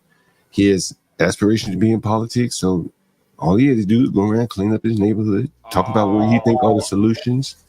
Bro, that's a big lane there. Black women too in Baltimore. Yeah, they gonna vote for you, man. Yeah, all you got to do is support them black women like you were supporting the Squeegee Boys. Yeah. Oh, you support the Squeegee Boys? No, it was I was gonna say, well, they got mamas, right? No, I don't switch squeezy boys. That was a bit I had a long time ago, and I really triggered Snowman. It was kind of a bit. I was just thinking. Though, if you change that bit from squeezy boys to black women, you'd make millions. Yeah, hell yeah. And you'd be the mayor of Baltimore. You'd be the king of Baltimore, the king. I mean, what do you think my old lady's going to think about that, though? I mean, it's, I'm kind of She'll be happy. Kind of a simp. I'm kind of in a good spot with the old lady, you know. Get that bank card anytime she wants to. Yeah, She won't give a fuck. She gonna be like, keep on streaming. Keep on streaming. I don't know, man. Let me talk to my queen tonight. We'll see what the team thinks. Maybe we'll tomorrow. You'll see top 10 reasons why sisters need to swirl. You know, something like that. Man, well, hey, that's all I had for you. That's all I had for you guys. I'm gonna hop off so I can watch the rest of the show, but I just wanted to throw that idea out to Barney because if anybody can pull it off, I think it'd be him. Yeah, I think so. Put the top 10 reasons you guys think in the comments, if you could, especially after the video's over too. So salute to English Snowman. Top 10 swirl reasons. You got to come at it from the white man's perspective. You got to say what are the top 3 reasons or top 10 reasons white men should date black women. Oh my god. What do you think they are, HB? Hey, hold on for me. I think you should start off your stream with like, I dated a black woman, and you know that'll be a good. This is what I saw. Well, it's just lead in. It'll be intriguing. They won't even know what you're about to say. I dated a black woman, and you know, ... And then people gonna click on that shit, and you know they see they're gonna see your thumbnail with a sister. You know, what should I wear? What should I wear? I have to look good. You know, I have kind of. Just you're white. It doesn't matter. Yeah, just pull up a stop photo of yourself. That would be interesting. That would be an interesting stream right there. You know. Yeah. Get like a picture with you, like with a black woman, but like blur her face out. Use that one you had you and Roz girl, but blur her face use Roz girl. Just blur her face out. And you can describe her. I dated a ghetto black sister. I dated a professional. Don't do that, John. Whatever she was. I'm saying whatever she was, right? And then you could play off that. What was it like going out to dinner with her? What was it like the attention? I mean, you got 10 streams off that shit right there. Right there. Yeah, right there. And then you could always come back and get it again. He can't do it. You could get black women to call in. I guess. You know what I mean? Black men, white men may call in. Bro, that would be, I think it'd be interesting depending on the format, you know. He say he can't do it.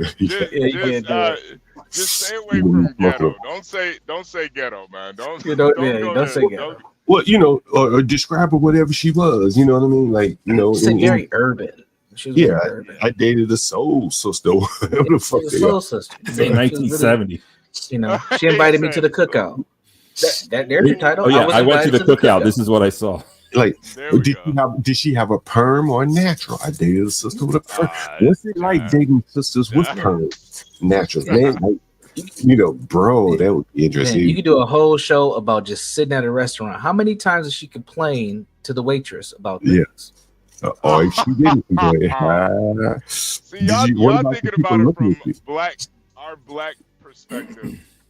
See, the thing is, Barney, you gotta like exalt them. You gotta like worship them. You gotta make them feel good about themselves. If we talk about them being ghetto and their weaves and shit, that just makes them feel bad about themselves. Just like only say positive things about them, like this Demas and Derek Jackson. Yep. You could be the white Derek Jackson, man. Well, I think he could be honest, right? Like. Let's say if he says, not if you want the super chats, John. Not if you want the money. You can't be honest. Let's say if he said, I prefer sisters with the natural hair. I don't really like the perms. Nah. Okay, maybe not. But he's got to say I like it all. He's got to talk about it. Yeah. You see what I mean? You see what I mean, John? Already. You see, she's already out of there.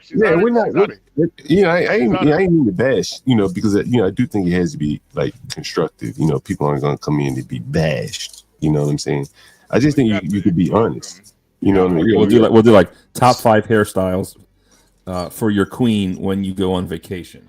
Ooh, there we go. Yeah. See, we're not bashing. Yeah, we're giving him ideas. Yeah. He likes black women. Number one, box braids.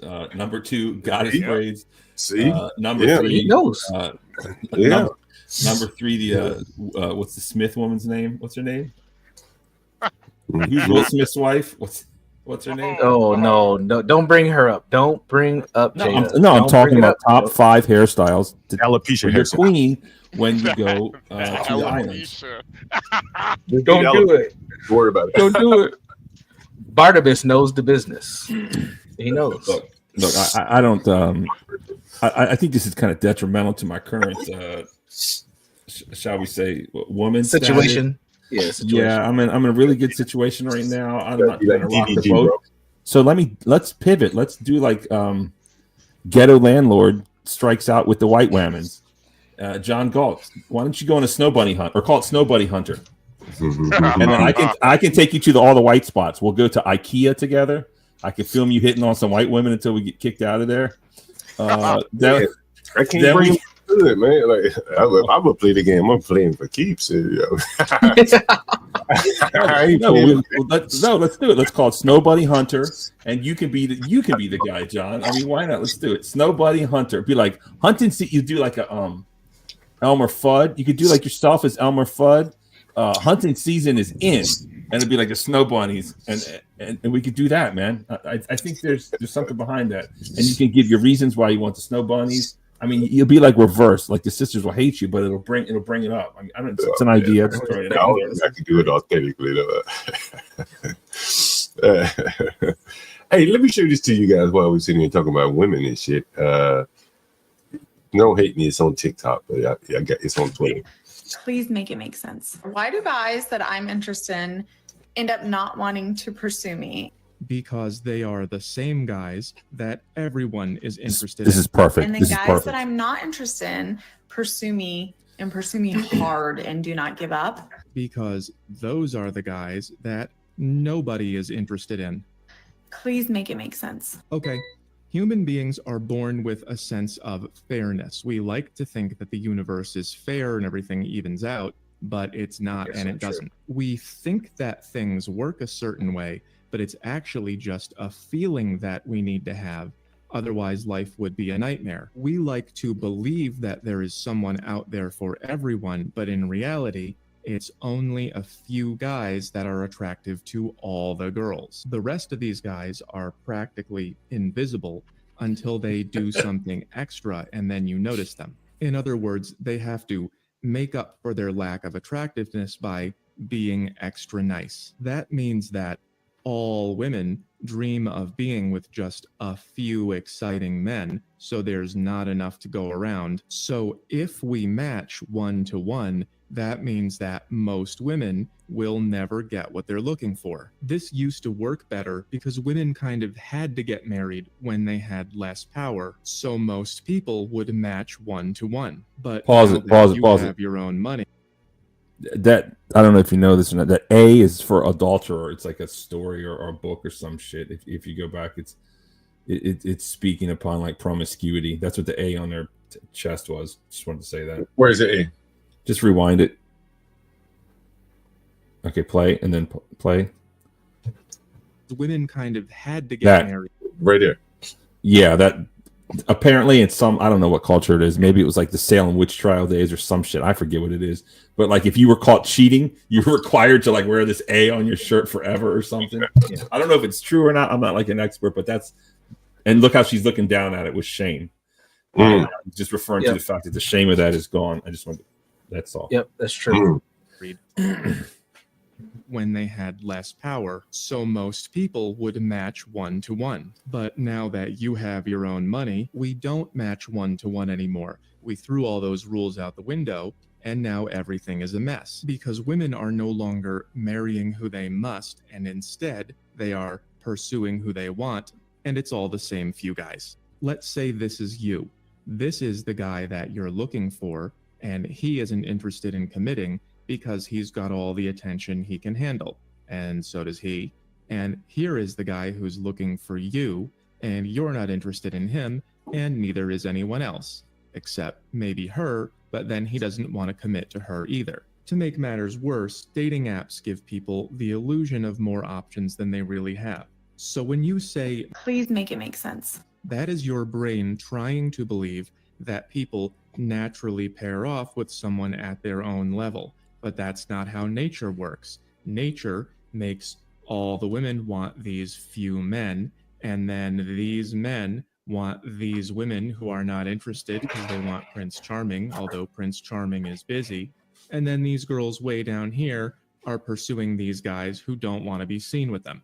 People love to forget that we are nature, we are animals, and we have a lower biological nature. And nature doesn't say, I should pick someone appropriate for me. Nature says, I should get the best I possibly can, which creates a market. This website on walrus reproduction says that one male is shared by 23 females. At certain points in our history, 17 women reproduced for every one man, and throughout all of history, only 40% of men reproduce, compared to almost 90% of women. So this... God damn, did you know that? Yes, select versus non-select. That's what I was talking about earlier. What the fuck? Yeah, those numbers are insane. What the fuck? And that crosses ethnicities as well. What? 17 women to one man. The hood is just one psychological, anthropological study. That's it. Like we're just seeing shit that we've seen before, just on a in a messed up society. We do everything opposite of what the society needs us to do, but we're just following the patterns of history, man. I keep going back to that Treon White, that nigga that was in prison and had 4 pregnant women. Why is men walking around here free, can't get nobody pregnant? Damn. Think about your attendant, John, the lawyer. Amazing. Where do you think he's at on that list? He's in the 70s. He's in the 70s. Damn. Did you guys in the chat know that was real? I know crack probably knew. Put that out there again so we can read it, just say it.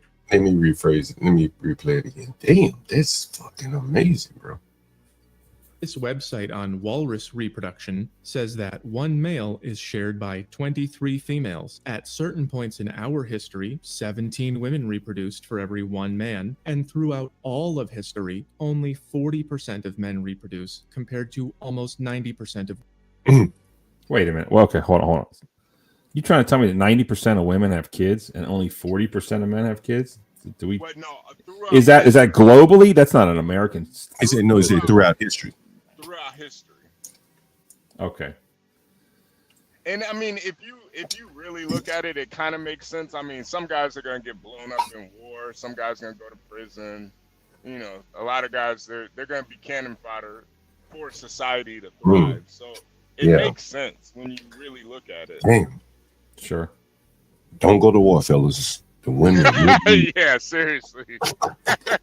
YNs go to war every day, John. What you saying? Yeah. They live in a war zone.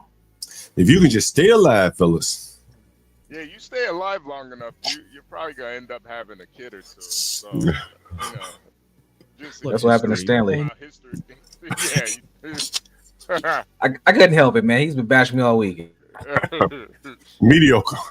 Only 40% of men reproduce, compared to almost 90% of women. Stanley, you barely slipped in there, though. So this is not new. It's just what male mammals do when nothing stops them. And if you want to go back to everyone matching one by one, then you have to go back to the rules that made it happen. But you said you didn't like those. So the reason that people no longer pair up one by one is that sexual freedom makes society collapse. This guy wrote a book about it. And just look at him. He tried to warn you. Here, I know none of you are going to read this. The whole of human history does not contain a single instance of a group becoming civilized unless it has been absolutely monogamous, nor is there any example of a group retaining its culture after it has adopted less rigorous customs. So the reason the guys you like don't like you, and the other way around, is because that's what people do when you let them. That's pretty one thing to add to this that's very important is environment and setting.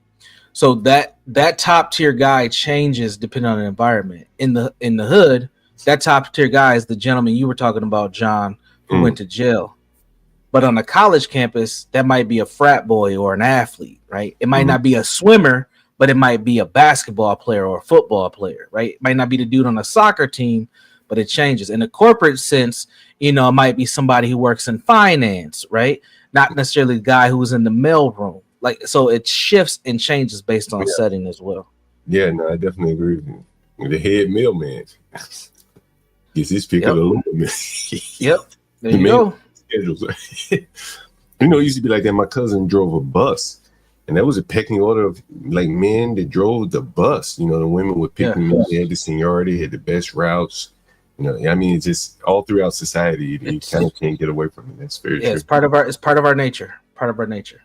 So principles apply. Go ahead.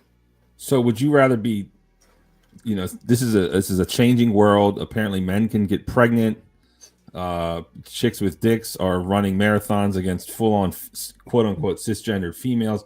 The world is changing. We have to prepare for it. So it's obvious that women would rather be with Cher and Idris Elba than be with Barnabas, right? I mean, that's kind of where we're at. So I want to, since gender norms are flipping due to feminism or what else, I guess I want to ask the panel: would you rather share a really hot chick or be with the fat ugly chick that's completely loyal? Go ahead.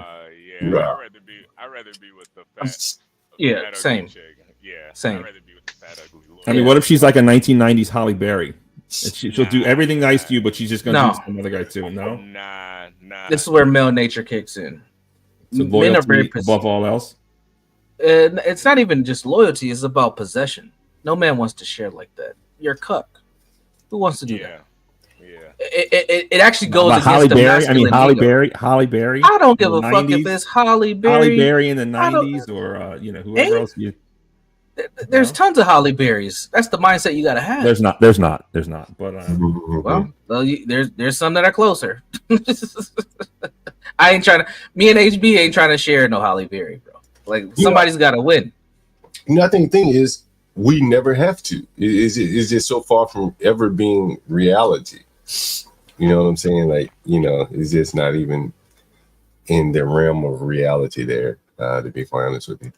I got one more video if you guys have time. It's a very short one. Then, if you have something else, we can do it. Otherwise, we can get out of here.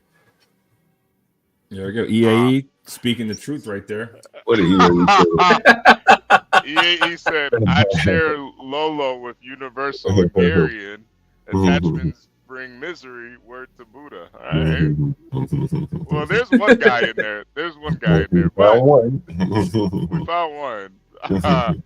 EAE is deeply depressed though, so that might play a part in that. But yeah, I wouldn't do it, man. I wouldn't do it. Nah. Okay. I mean, how about let me put it into perspective. Let's talk. Would you rather share Halle Berry or be tied down with Precious? Go ahead.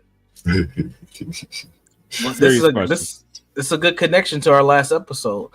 Yeah. I mean, a 1990s Halle Berry, would you rather share her or would you rather be a stand-up kind of dude with Precious? Go ahead. Gabby Sibiday, whatever her name is. Yeah. Man, let's just move on to the next topic, man. You know what it is? All right, hold on that note, just a kind of side note. Who's the flute player? She's losing weight. How much more weight does she have to lose? Lizzo. I don't know if we have a weight update or let's just in the future we'll keep our eye on her. Maybe we'll do an episode perhaps. At what point is she going to become attractive? How much weight does she have to lose? And does she have the sagging skin? I don't know. It just came to mind now. Let's see what she looks like right now. Let's see. She's almost there. I think another 100 pounds and she's gonna be there. Almost there is 100 pounds. I think another 100. She's almost there. I mean, there's like Asian women that don't even weigh. They weigh like 98 3/4 pounds after they ate a bowl of rice. I mean, 100 pounds. That's a lot of not eating. But we'll see. Yeah, go ahead. Hold on 1 second, guys. By the way, we're streaming on the Urban Landlord clips and with the Urban Landlord. I think Twitch too. And Universal Jones, channel was it by Brandon Jones? Is that right? By Brandon Jones. Yep. Yeah. So make sure you subscribe to all of those Urban Landlord clips and Midlife Bro Logic. And we have the Cash App flowing on the banner there. Did we get Universal?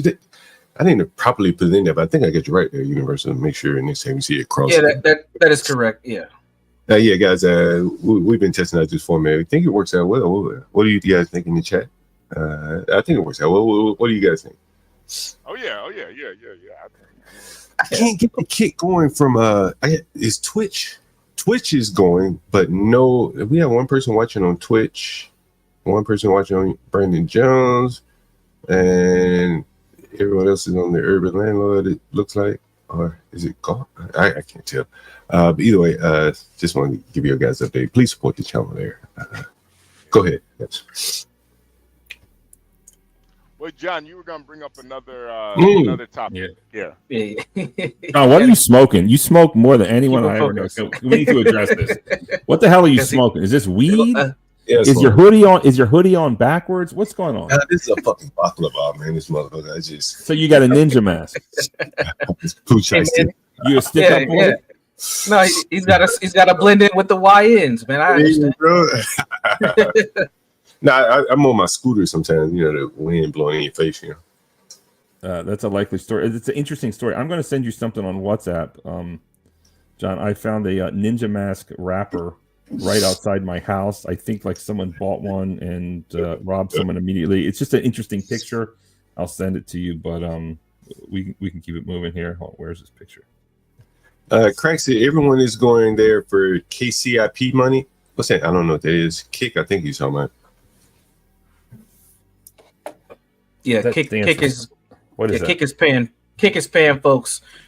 Pretty much once you hit a certain plateau on Kick, you'll get paid like an hourly amount. So a lot of people are going over to Kick so that they can get paid on an hour. So it doesn't matter if you're getting super chats or not. Once you get accepted into their program, you get paid an hourly amount when you stream. Yeah, well, guys, support us on Kick too. We are we have Kick. We're just not it's not streaming from here, just on Twitch. Usually when I do the OBS in the morning, I go live on Kick as well. I bought a new desktop, so I got to get it cracked. I think I got 64 gigs of RAM, NVIDIA, one of them processors, so I think I'm good to go whenever I get it all up. Cena makes maybe, what is Craig saying here? So he's saying that Xena is making about $200 to $300 an hour on stream. Xena she's an interesting young lady who has some adult content, but she's also a streamer. She's around Princess a lot. She's kind of in that Princess circle. I think she's standing in that house, by the way. Hey, and to crack FCX, I made a pretty penny this morning off of FCX, man. just so you know, crack. You guys must be speaking in code. I don't understand. But John, what are you smoking? What are you smoking? Hold on. It's a copper stock. It's a copper stock. Oh, you're smoking weed, John? Okay. You smoking, but you smoke joints. Yeah. Very white of you. Just wanted to put that out there. And those blunts, man. Why do y'all people like the blunts? I never could figure that out. But I don't like this shit, man. It's just a black thing. You know, I think it's the tobacco, to be honest with you. It is. It really gets the motherfuckers. It's an extra. Yeah, it's just an extra hit. It's just a black thing, man. When you smoke weed over like Amsterdam, when you go buy like a blunt, like a joint, this should be like mixed with tobacco over there. So I guess it's not so different than what they do here, except for the wrap. The leaf is tobacco here. I guess it's tobacco, whatever it is. Someone said definitely not a black. All right, so what you go ahead. Go ahead, Universe. No, I was gonna go ahead, John. You good? You want to go Ratchet Girl? Or you want to go China? I saw a video about Uber in China, kind of interesting, and then I saw a video about a Ratchet Girl. Which one you want to go? Let's go to China. I think we've had enough of the Ratchet Girl. Ratchet Girl, all right, man. Here's a video from the CEO of Uber. We've talked a lot about automation in Uber and stuff like that. Automation just in general. This is somewhat of a long video. Somewhat of a long video, so you can tell me to stop it whenever you want me to stop it and share this tab. Here we are. Add to the screen. So this is Uber's CEO, Travis Kalanick, I think is his name. And he's talking about China. Very express the frenetic intensity of copying that they would do on everything that we would roll out in China. And it was so epically intense that I basically had a massive amount of respect for their ability to copy what we did. I just couldn't believe it. We would do real hard work, make it, dial it, and it would be epic and it would be awesome. We'd roll it out. And then like 2 weeks later, boom, they've got it. A week later, boom, they've got it. And of course, I use that to drive our team. And there's so many great stories. I mean, we had like 400 Chinese nationals in Silicon Valley at our offices in San Francisco. We had a whole floor for the China growth team. Hold on, Crack, if you want to come up here, because this is kind of like in your lane here, love to get your perspective if you have time. And it was primarily Chinese nationals. We had billboards on the 101 in Silicon Valley in Chinese, Uber billboards to join our Chinese. Crack, is that true? To serve the homeland, right? It was like an all-out war. It was really epic. It was epic. And by the way, when you went to that floor in our office, you were in China. Like they rolled China style. Like the desks were literally smaller. Like the density of the space was China. Okay. So, but what happens is when you get really, really good at copying, and that time gets tighter and tighter and tighter and tighter and tighter, you eventually run out of things to copy. And then it flips to creativity and innovation. Now at the beginning, you know, it's sort of all over the place. Like the kind of innovation when it was new was like, what? You know, you're like, really? But as they exercise that muscle, it gets better and better and better. So if you want to know about the future of food, like online food delivery, you don't go to New York City. You go to Shanghai. Right? What's an example like of like something really innovative they're doing? Doesn't Meituan do drone delivery and stuff? Like here's an example. If you went to offices like let's say Shanghai, Beijing, any of the major cities, Hangzhou, etc., the office buildings have hundreds of lockers around their perimeter, so that everything that you get, whether it be food or anything else, but especially food, is just the couriers drop them off in these lockers at the office buildings. And then there are a whole other set of people that are sort of like inter-office runners that then bring it to your office. As an example, like, and when you see it, you're like, and it's epically efficient.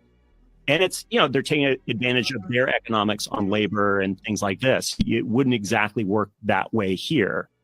But a lot of the innovation you will see coming out on Uber Eats or DoorDash, like the stuff that's coming out now is stuff that existed 3 years ago, 4 years ago in China, maybe longer. So like eventually you cross that threshold of copying and you are innovating, and then you're leading. And I think we see that in a whole bunch of different places. Yeah, here's a look at these smart lockers that you can see. You're just available for sale when you go online. But yeah, these things are crazy. And you've experimented with those as well. Didn't you have like a commissary concept in DTLA? Well, look, so we got a couple things. So we have in every one of our facilities, and we've got, you know, hundreds of them. We'll have lockers there so that the courier then waves their phone in front of a camera. The right locker pops open, they get the food from there and they go. The courier pickup is asynchronous from production of food. You don't have lines anymore. There's no more lines, which then speeds up delivery, shortens the amount of time, it reduces how much money you spend on couriers. And we've got a whole other thing. This doesn't work it probably wouldn't work in China because, well, for a lot of reasons, but let me explain what it is. It's called Picnic, where if you are in an office building, you order food. You go to a website, you order whatever it is from 100 different restaurants. Those restaurants happen to be in my facilities, and there'll be one courier that goes to one of our facilities and picks up 50 orders at a time, brings it to an office, puts it, there's a shelf on every floor. You get notified when your food arrives, and it arrives the same time every day.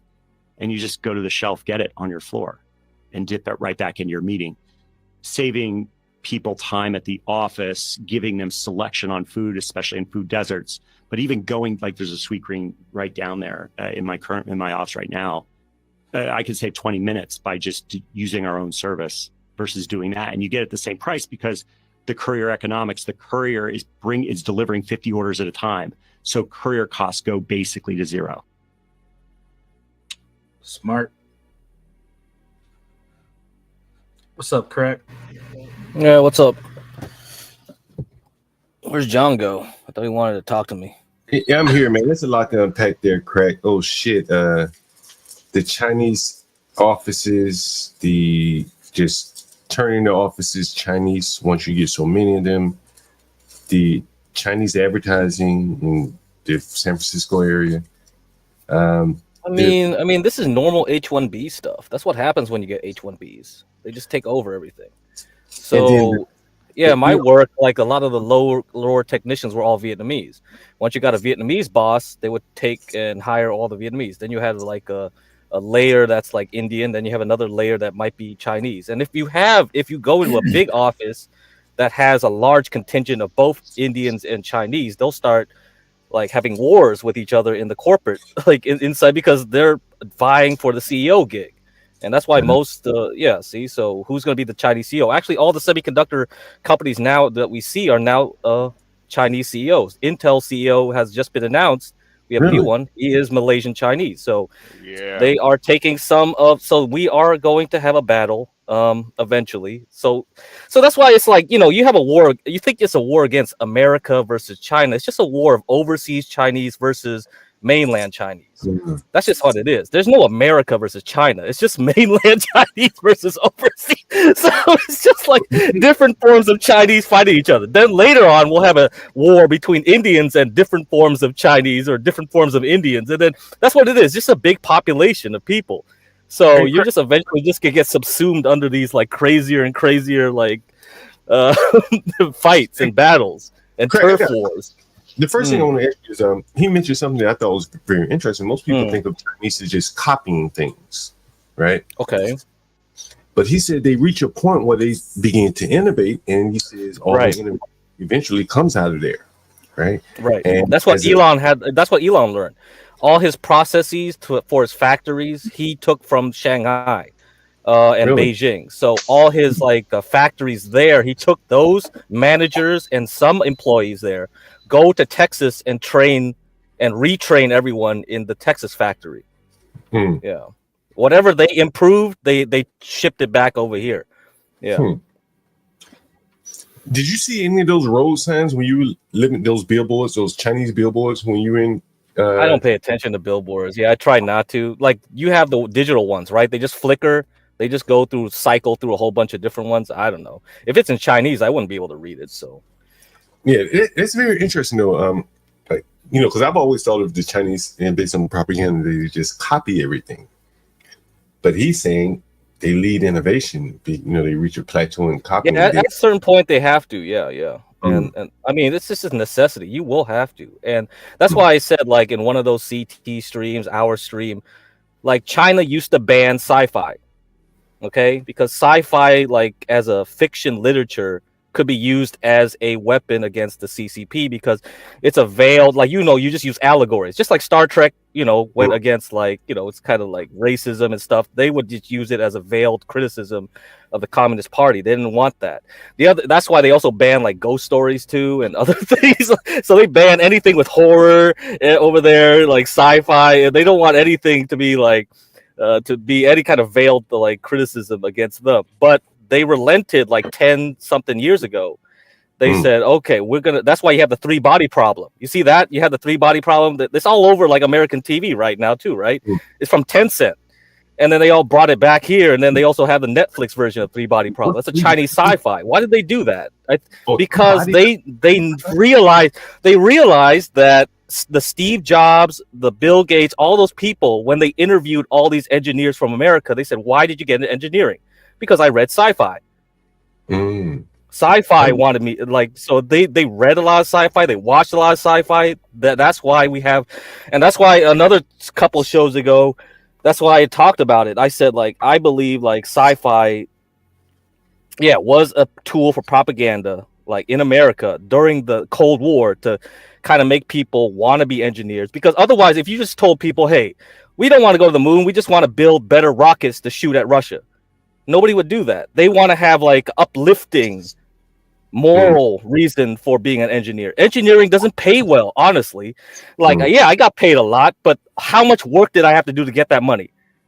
Way more than just being a guy in finance or any other type of like executive position where I don't have to think that much.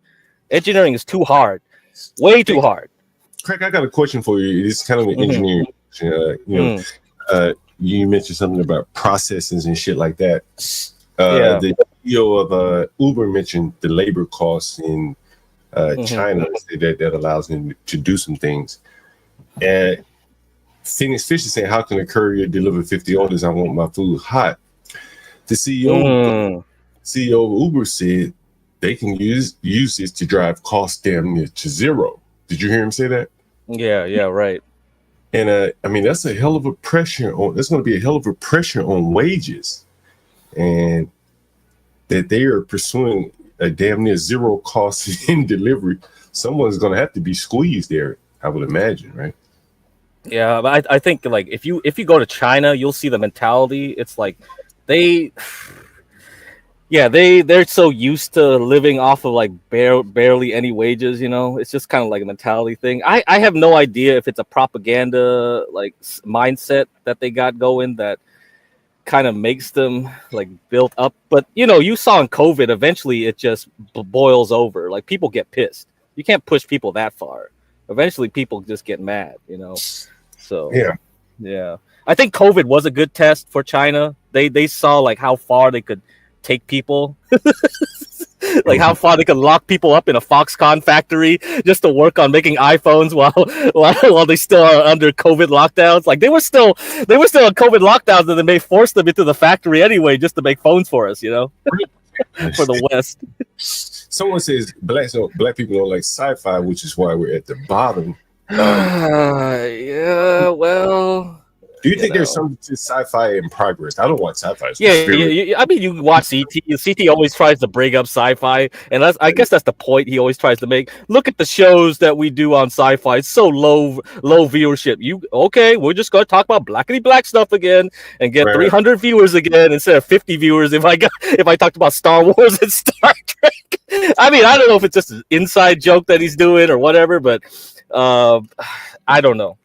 I don't really know. I think, it's just a theory of mine that I feel like, you know, sci-fi was used during the 60s a lot and 70s just to cultivate that. And now that they don't need it, right? We have AI. You can see like it's not so important anymore.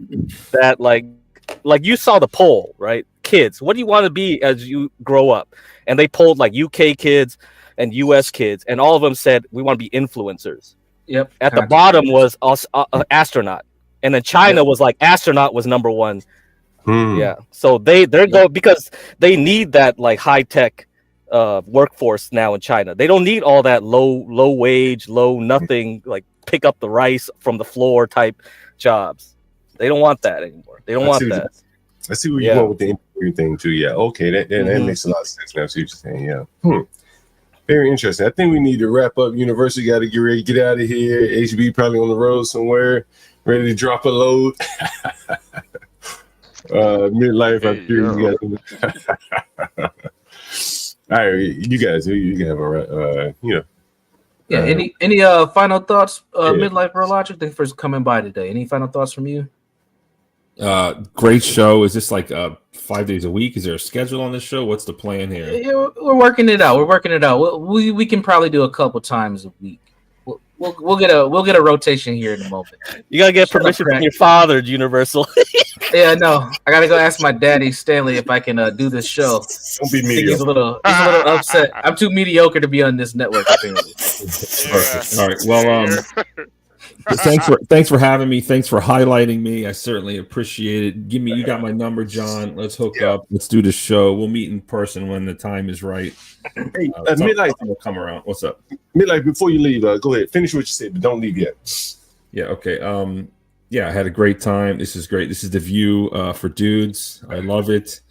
You need a diversity hire. I'll be your Star Jones or whatever it is. So thanks for that. Let's wrap it up. As far as other people coming into the workplace, look out for the Filipinos, because if you get a Filipino workforce, they start to get too comfortable and then they start to microwave their fish, and it's gross. So be careful of that. Yeah, we don't need that. Before you go, I want to tell you, I've been thinking about doing like an industry night. You ever heard of an industry night here in DC? I mean, that's for like chefs and like chefs and bartenders and shit like that. I used to cook actually for years. Yeah, so you understand exactly where I'm going with this. So I was thinking about doing like an industry night for content creators. Man, I had some interesting thoughts yesterday. I don't know if you were listening, I don't know if you were listening, but I've mentioned it before, and I think I can take it. We can take it a little bit further. If all of us would have put our heads together, Universal, he was up on the panel. I was thinking like, most of these streamers don't own their audience or anything like that. They just own the super chats and the cash apps or whatever they get. But one of the big things that they could monetize by way of their audience is redirects, right? They could be an auction place strictly for redirects. Hey, I just finished my stream. Who wants my overflow audience? You could pitch it to your audience before you end the stream. There could be a marketplace for redirects. Big streamers could probably pick up. Man, John, why you come up with all these great ideas, man? You are crazy. No, listen, John. It's a good idea. Of course, my number sucks. No one's going to pay me anything. What's my market share? But if you look at do you know who's this? Hold on. Your numbers suck, which means you be in the market to what? Universal. Oh yeah, to buy from somebody. But I mean, are your numbers that? I mean, you have better numbers. Sure. But I'm not talking about me. There are a lot of. I'm not the only one out here. There's a lot of creators. Yeah, millions of creators. You know that. Hell, you was just up on Famous' channel. Yeah. You probably wouldn't better off buying his audience and showing up there. Hell, you say you lost two damn subs. 2 subs. Right? Yeah. Better than yet, you probably been better off not even going there. It's not a viable audience for you, and buy your audience where they're more quality. And that is what I'm thinking about, a redirect marketplace where big streamers could sell off their audience as they get ready to close out the show. Hey, I'm about to be. Hold on. Let me add on to that. Do you know Star Report? You know that guy? Yeah, we talked about him yesterday. Yeah, I don't know what his rates are, but he'll advertise you for a price. You can like get in contact with him, and if you want to be on his panel, you actually have to pay. Yeah. I mean, it's pretty affordable. It's affordable. But I'm thinking about not just him, but that's a good idea. But you think about all the people that are in their shows and they just let their audience go out into the ether and let YouTube's algorithm decide. Here's a way for the streamers to take control of their audience, right? And say, hey, I'll send them to you for $100. I bet you some big streamers could probably make $1,000 a week just off ending their streams and redirecting, right? And that's directly paid, not some 40 days later and your video wasn't demonetized type shit. You're gonna get that money immediate. It would be a hell of a marketplace, honestly. No, I could see that. It would be the same as just having them on as a guest, but I could see that. I mean, even me, sometimes I end the stream, I have a few people, I'll direct them to a friend if a friend's on. Like I'll see who's live. Like right now, you should just look and see like who's live. Whoever you're friendly with there, and maybe send them. Right.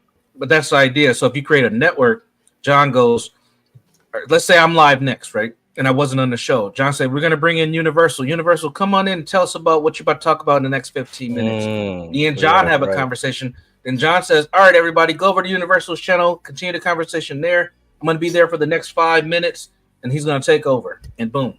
But me and John in the background, I paid John $150 for him to do that twice a week.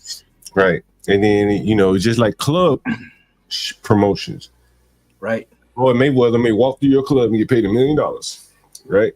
And that's you know, the streamers could definitely take advantage of that and do that themselves, and monetize their audience, because when their audience leaves, they don't make any money off them. Here's an opportunity to make some money on them walking out the door. You read I mean, it's business 101 actually, if you think about it. I mean, I would, if I could find someone who is adjacent, like fan wise, who might like me. I mean, I would definitely. I'm not against. I'm not going to buy subs and views, but I would pay to be on someone's show if I thought it would bring me like real fans. You know what I mean? They just have to be adjacent to your content. Unlike Themis, where no one liked me, they all hated me, and they hated me so much they didn't even want to hate watch me, which is like insane. At least can you subscribe and hate watch, but I guess not. Yeah, well, you've only been on there once, right? I'm done. Yeah, you go on there. You go on there 2 or 3 more times, because again, you have to see people several times before you start committing to them too. So, you know, there's some human psychology pieces in there as well. Yeah, and Barnes, maybe just turn off the comments, man. Just, you know, sound like the comments really got to you, man. Just click a little them bit, off, man. a little Just bit. click them off, man. just click the comments off.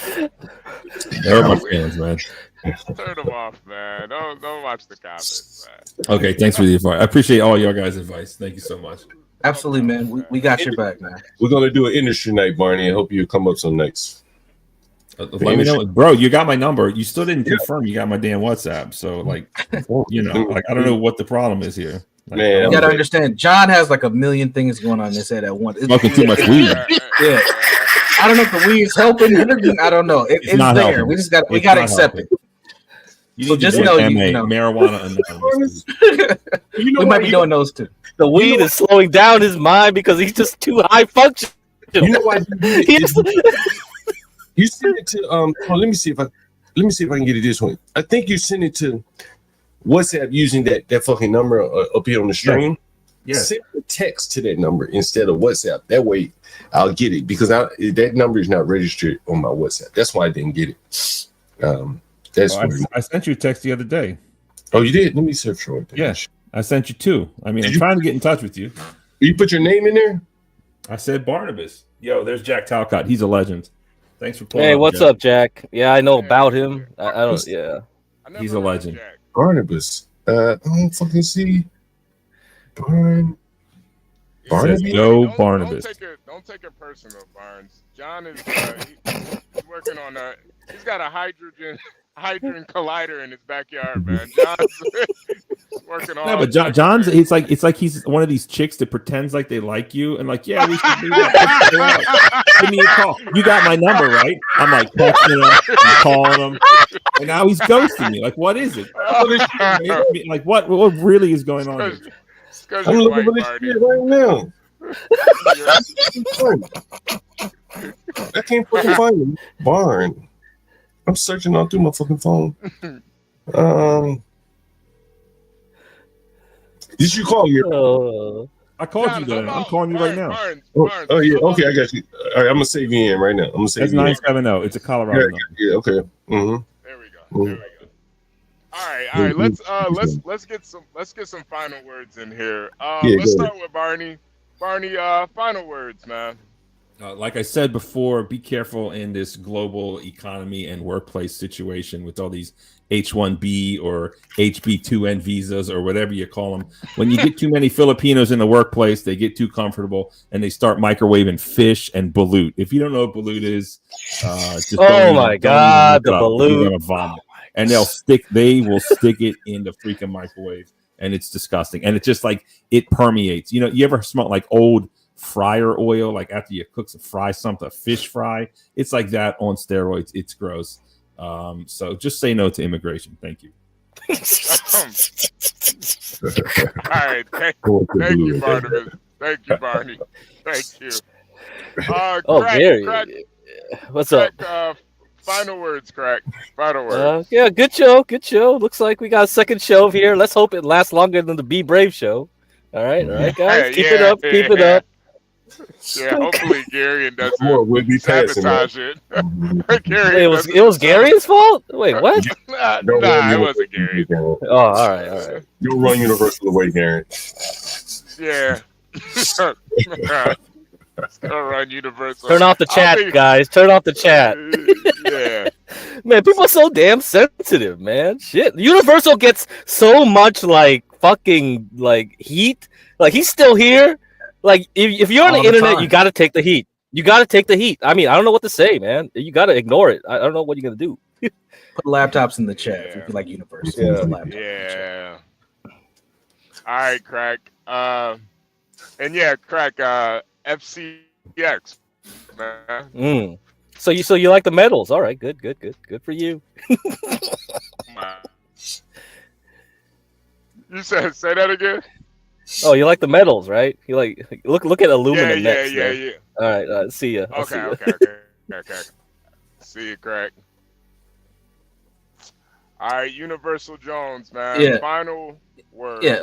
For my final words, I would like to share a few lyrics from Kanye. Can someone bring up my screen, please, to wrap us up?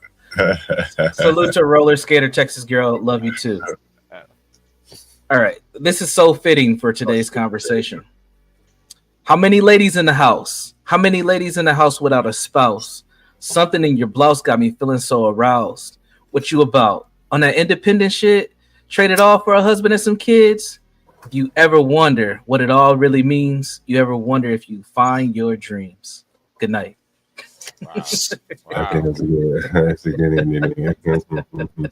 Universal Jones, ladies and gentlemen. Universal, what's your YouTube one more time for the people? Yeah, subscribe to my channel. It's by Brandon Jones. That is my government name. Yeah, I've already doxed myself. Feel free to go over there, subscribe to my channel. I'll put the link in the chat. It's always good to have a beautiful woman support you too. So shout out to Lolo. Let's go. Lolo and always good. Ooh. Salute to Lolo. Salute to Lolo. We should do a ladies panel, ladies topics, and get some ladies patient up here. What do you guys think? Hey, did you see the chat? The ladies came out for us. I think that we can make that happen. We had a lot of ladies show up, some new ones and everything. I wish they would have jumped up on the panel to talk about that whatever dating night that Kendra G had. Do you ladies go to those type of events? Have you had a similar experience? That would be very interesting. Yeah, we can cultivate a conversation. We can invite some ladies up to talk about dating online versus dating in person. What do they do? And we should get a multi-generational approach. We'll aim. We'll try to get about 4 ladies to come on and share their perspectives. I think next week we should put that in the title for sure, because that's one of those topics I think I would like to delve into, especially with Crack, because he can talk about the algorithm behind it. How, I think a lot of it is geared to make money, and there isn't much connections being made there. Anyway, that's my thoughts. Hell, that's my final words. Great show, by the way. I think. By the way, I like the format. Oh yeah. Very streamlined. Very streamlined. It's all you, HB. All right. I'm gonna end it out, Universal. You guys make sure you hit the like button, subscribe if you're new here. This has been the Morning Roast with HB2N, Universal Jones, John Galt. We had our special guest today, Midlife Bro Logic. Make sure you guys go subscribe to his channel, Midlife Bro Logic, aka Barnabas. We're rooting for you, Barney. Stay positive. And also another special guest, Get Crack. Make sure you guys follow his stock advice and stock tips show, Charting the Course. You can find that at TheUrbanLandord. We appreciate you guys. As always, God bless America. God bless the chat. We're out of here, you guys. Salute.